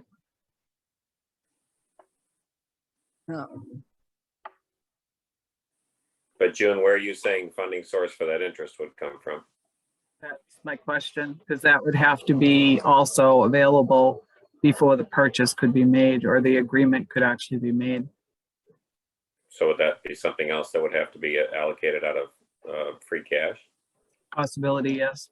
That's Because you why I also, was asking what the rate was, because we're gonna need to know all these answers in order to be able to come up with all the funding. And if it's coming out of free cash, it's now gonna be free cash, 125,000 plus the interest. So that's why I was trying to figure it out. That's all. I got my Right. little notes going. Yeah, and Janet, in fairness, FinCom might have to say something about this at town meeting. So, and sorry, I didn't make a note of when do you think you're going to have an answer on grants, roughly the time frame? I don't know, Maddie, if you have a sense of that or. In water conservation grant. So the state will get back to us, I guess, within the next month or two on that, but then it has to go to a federal level, which will push it off till probably fall before we actually know officially. So you can get approved by the state and then the federal level can deny you. And then the MVP grant is, like Carolyn was saying, would be a little bit sooner at some point in the spring. We should know more about that one. They have not released the official deadline to apply for it. We've just done like just a draft. Kind of a pre-applicate. They allow you to put in what you have so far for an application, and then they give you feedback there. They say, oh, this is great, but you're a little weak here. Can you do anything with this? And they help you through the process to make it the most successful it can be. I have a question about, you were saying that the one that's coming in the fall, the fish wildlife game one is So what, sorry, it's called what? land and water conservation grant. Land and water conservation. So that one is a better one? It's more money? No, that one's only up to 50% reimbursement. Yeah, the earlier one, the MVP It's the better grant. one. It's the better one. Okay, Yeah. So you wouldn't be, so if you got the one, then you wouldn't care about, if you got the MVB, you wouldn't care about the. It's not even that we wouldn't care about it. We would have to pull it. can't. We Right, you can't can't do both. receive both. Yeah. Okay. Yep. Yeah. And Maddie walked the property with, so Maddie, Melissa is the MVP grant, right? No, she's the land and water conservation. okay. grant. Yep. Yep. So they came out last Friday to see the property, and we're very impressed by the property. The fact that it has trails and everything on it, and just a beautiful piece of property. If you haven't gone up there. Yeah. The only reason that I can see that we're potentially even a little bit at jeopardy of not getting it is government grants now look at environmental justice populations as well and weigh that heavily. That's actually why we didn't get the Wendler property, the Wendler grant. That was the first time we had heard about that as a factor.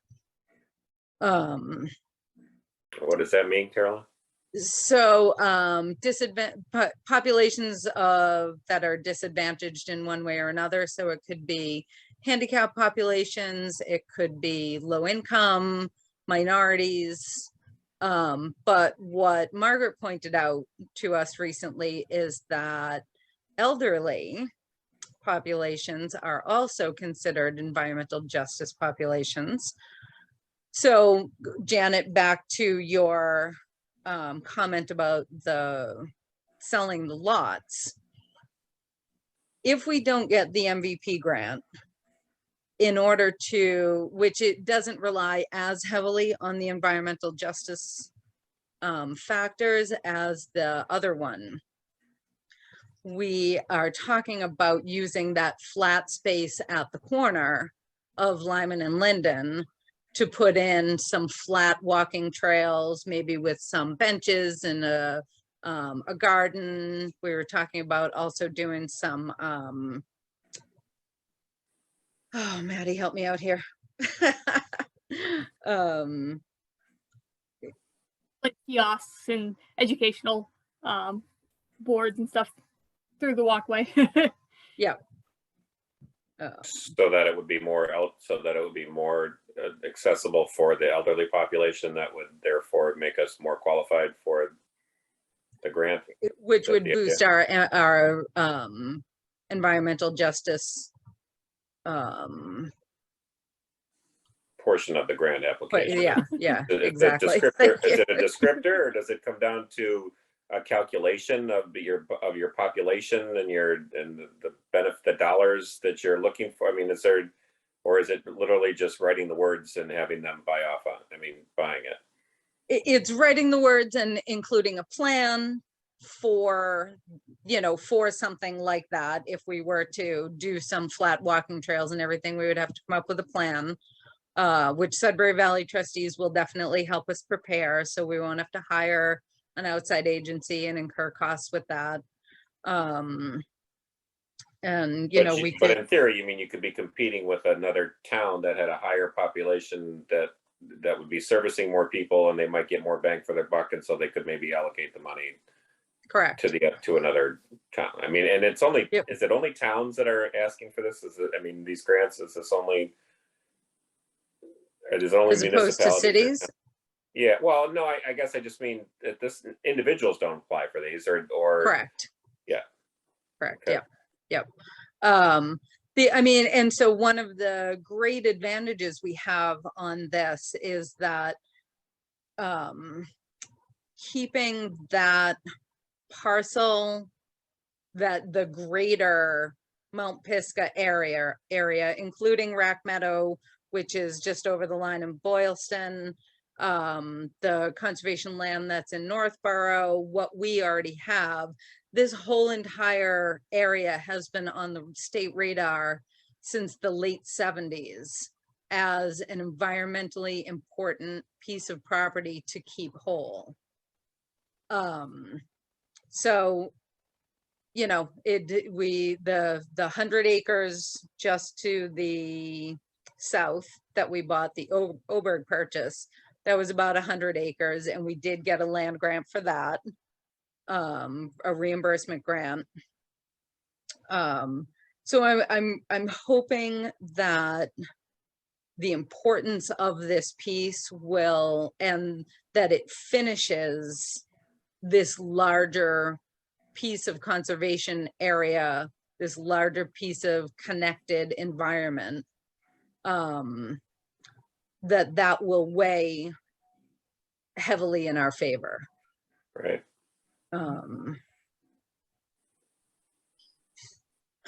But, who knows? All we can do is put together the best package that we can and go Maddie. Send it. That's right. Go Maddie. Yeah, she's just been wonderful. So. Alrighty. I just have one quick question. You had mentioned that they'll talk about possibly with ARPA. Do we know for certain that ARPA funds would be eligible for this? Is there anything we know that would prevent it from being? There is nothing that would prevent it. What makes it qualify is that open space recreation is certainly can be tied to COVID mental health. Since COVID, that property specifically, but all of the conservation properties with trails have seen a huge uptick in use. But very specifically Mount Pisgah. I mean, it's amazing how many people are up there on a nice weekend. I counted 17 cars that first warm spell we had. When I've been here 20 years up and down this road, and never have I seen 17 cars parked on that piece of property. Yep. And the piece of property that we're buying is where It's that not parking, even ours, right? right, Yeah, is where yeah. that parking happens and is where those trails are accessed. So, you know, if that were to be sold to somebody that didn't allow us access, we'd have to reconfigure everything. The easement up on that at Sutherians would be more heavily used. We'd have to expand the parking down on Lyman. I mean, it would be huge if we somehow didn't end up with this property. I think community gardens falls into that environmental justice piece, because you'd be raising food for your, I think that's part of that whole environmental justice thing. I remember hearing something about that. Yeah. You don't think Carl would be mad at us if we if we horned in on his community garden? We were thinking, no. Yeah. Seems like there's an awful lot of people down there, and the plots keep getting bigger and bigger. I mean, right? I was just throwing it out there. Yeah. You wanted to beef up your thing, so. Yeah. Yep. Yeah. No, you know, a meditation garden, you know, flat trails for easy access for people who can't hike the hills and the rocks and everything. So that's what we're working on. We're trying our hardest to come up with ways to make all this work. Well, I appreciate the information. Stan needs to go to bed. Yeah, well, pretty soon, yeah. But Yeah. thanks for your time. Thank you for having us, and we'll see you at town meeting. Indeed you will. All right. And you know, Bye, Carolyn, guys. Thank come you. back to us if there's an update on funding stuff, if we ought to know about, just stay. Yes. Yeah, okay. Okay. All right. Thank you. Bye. Thanks Yeah. very much. Good to meet you, Maddie. Bye.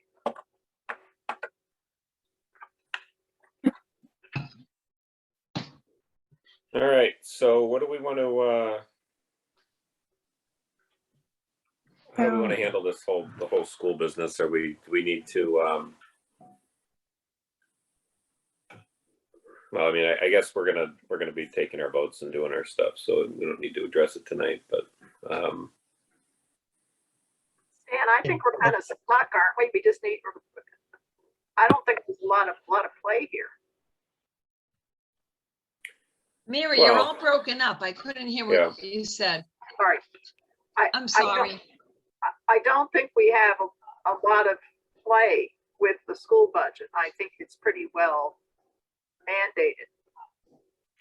right, I mean, you could force them to go level. I mean, you can force them to not have their over level, but that still doesn't even get us down to the 2.5 where we wanted to be anyway, so. Because I think we were still at 3 something, I think.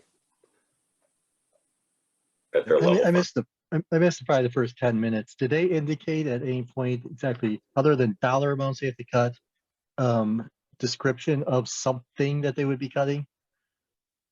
They didn't. They cut things. It's on that drive. It's that colored coded thing. The yellow, they found funding from some other grants. The green they're keeping, and the white they cut. Right, up to this point. I'm talking about if they met our numbers. I just saw them saying what dollar amounts they would still need to cut. I didn't see any, or didn't know if there's anything they had mentioned about specific items that they would cut, whether No, it be like they- a teacher or They whatever. did, yeah. No, Okay, there was none of that in there. Okay. I basically what I think I need to see is go back to the spreadsheet and put the numbers in and see what we are overall with the entire town budget, because it seems like the numbers sure. are exploding, especially after we just had Assabet, and I think it's going to be what the overall big picture is going to look like. And I'd like to see, at least myself, see what those numbers look like. I think I pretty much just can, well, can I download that and actually enter them in myself? I can't remember. I know I don't have edit privileges on that spreadsheet. As of right now, I don't believe so. And the reason being is that I know that Margaret, before she left, had just started working on the revenue end of it.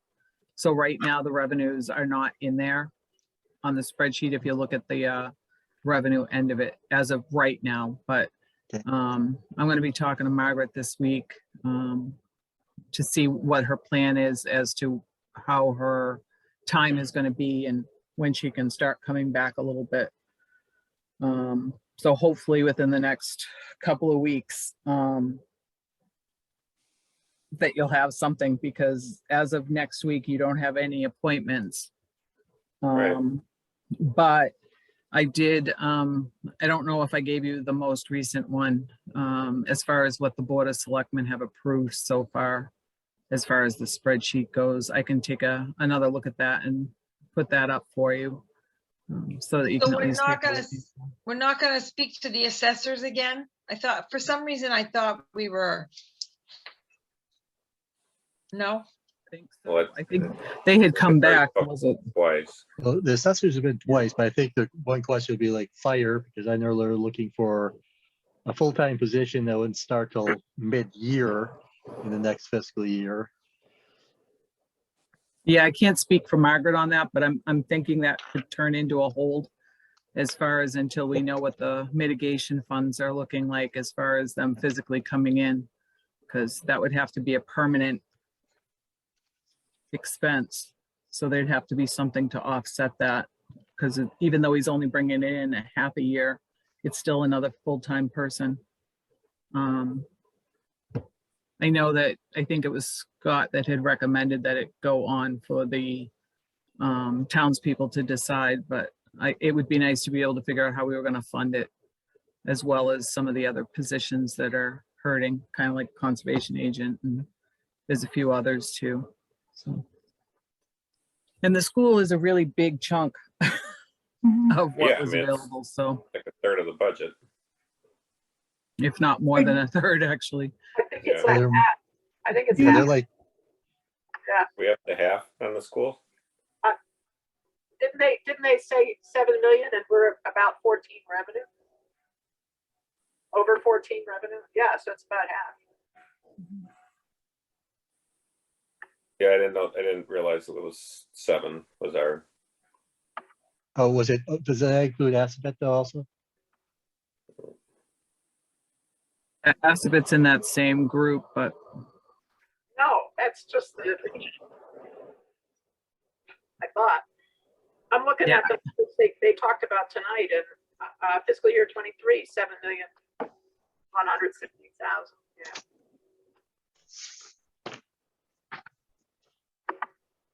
Yeah, so I mean, now you're looking at half the town budget being at 5% higher than last year, which would mean the rest of it would have to be level funded in order for us to overall be at 2.5. So I might be wrong. Might already be this year that we're looking at very harsh reality.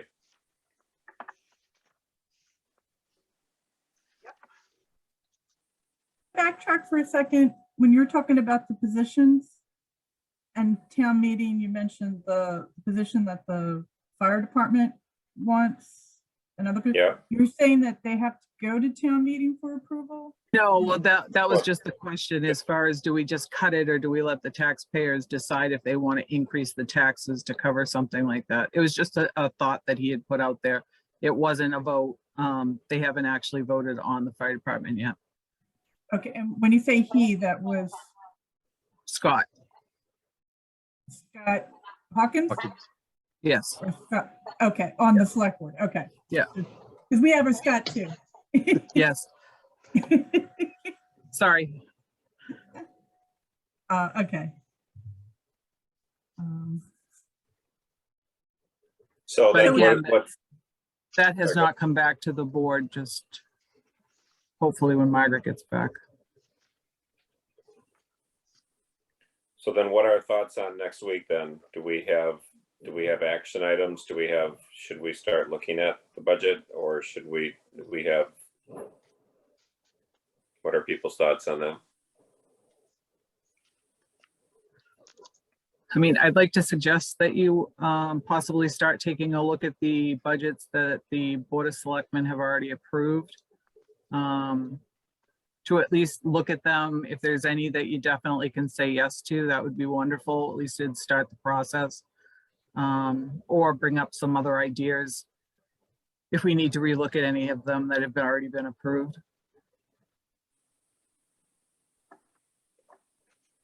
Because we had what, the next 2 weeks to basically to hammer it all out. So this would give us 3 weeks. Currently, yes, I believe, let's see, on March 2nd, right now, there is no schedule. It's open. March 9th, it looks like giving feedback back to the department heads, boards and committees. And then the 16th would be to vote on the budget and some of the warrant articles. And then March 23rd is the final date. So the next month is pretty much voting and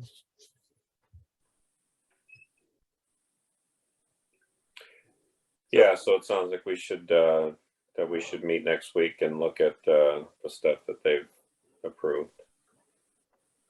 and I will try to locate your Google Drive to upload the document so that way there you can see where they stand as of right now. And I did plug in the school numbers, so I will give those to you also. But again, they're not voted on, but just based on what their last requests were.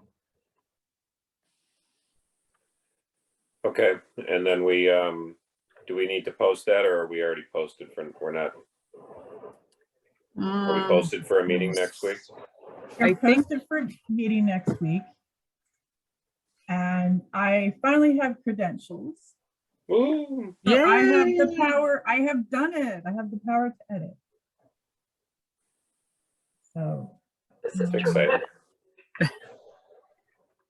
So are we posted then? Well, I didn't post it because I think Margaret did the original posting when the original calendar was set. So we have for March Looks like 2nd. 2nd, 9th, 16th, and the 23rd have So already it been would have been posted. canceling it if we decided we didn't meet it. Got it. Okay. But we just have down the budget meetings, and if needed to be determined, I can leave it that way. And then review working budget spreadsheet updates. And No, I think that's fine. okay. I just wanted to give you a quick update too. I did not prepare, but Eloise is out of money in her town clerk account this year. She has to purchase dog tags, which she's already purchased, but doesn't have enough money to pay for them. And she will also be out of stamps.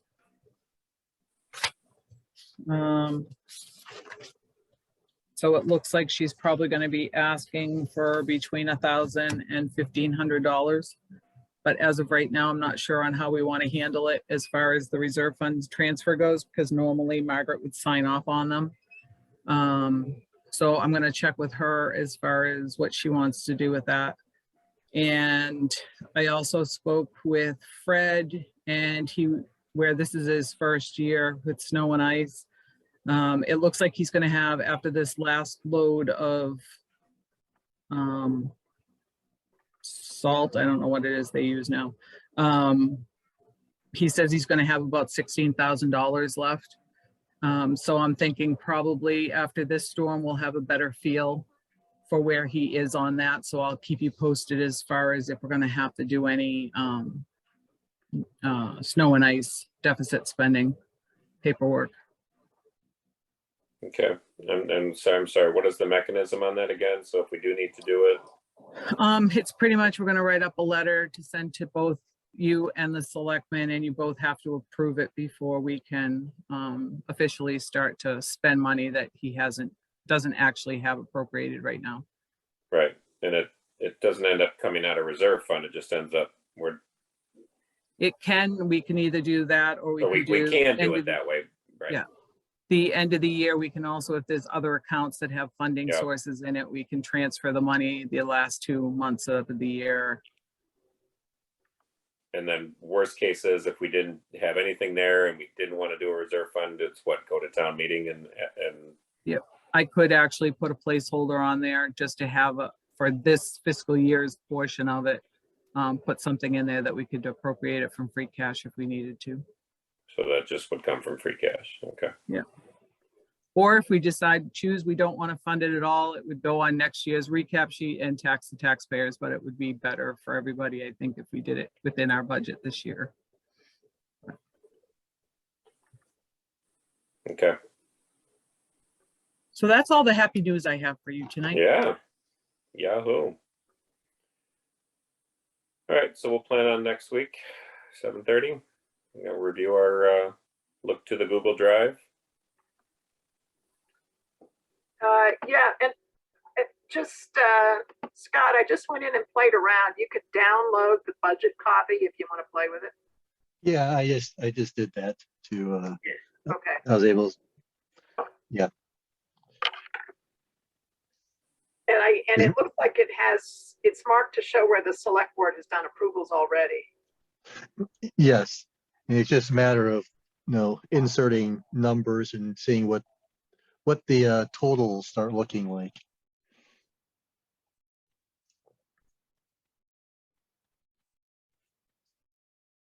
And then I think I forwarded you during the meeting, the schools, Yes, I see that came across. yeah, Yeah. it initially wasn't going through, but then I just shut off my phone and turned it on again, and then was able to send it, so. I got Okay. it 2 times from you. Oh, good, yeah, well, you're welcome. I didn't send it to you, Janet, because you said you already had it. I mean, I told me the first time that it wouldn't go through, so that's why I sent it again. And it has a pirate copy. It might not look like ours. Arg. Really? What, it came through with an eye patch? And a peg leg? What the heck? All right, guys. She it's getting sounds punchy. like what do you call it? The Charlie Brown teacher. Wah wah wah. I She can't does a little understand bit, yeah. anything. I can't understand anything she says. I feel terrible. And then I interrupt her because I don't realize she's talking. Sorry, Janet. I have to turn the volume down when you talk. How's that? So it's Well, I wasn't being insulting. I was just saying, never mind. It's really late. It's late. It is late. It's almost 10 o'clock. To wrap it up. Yeah, motion to adjourn. Here we go. At All right, 7:52. good night, all.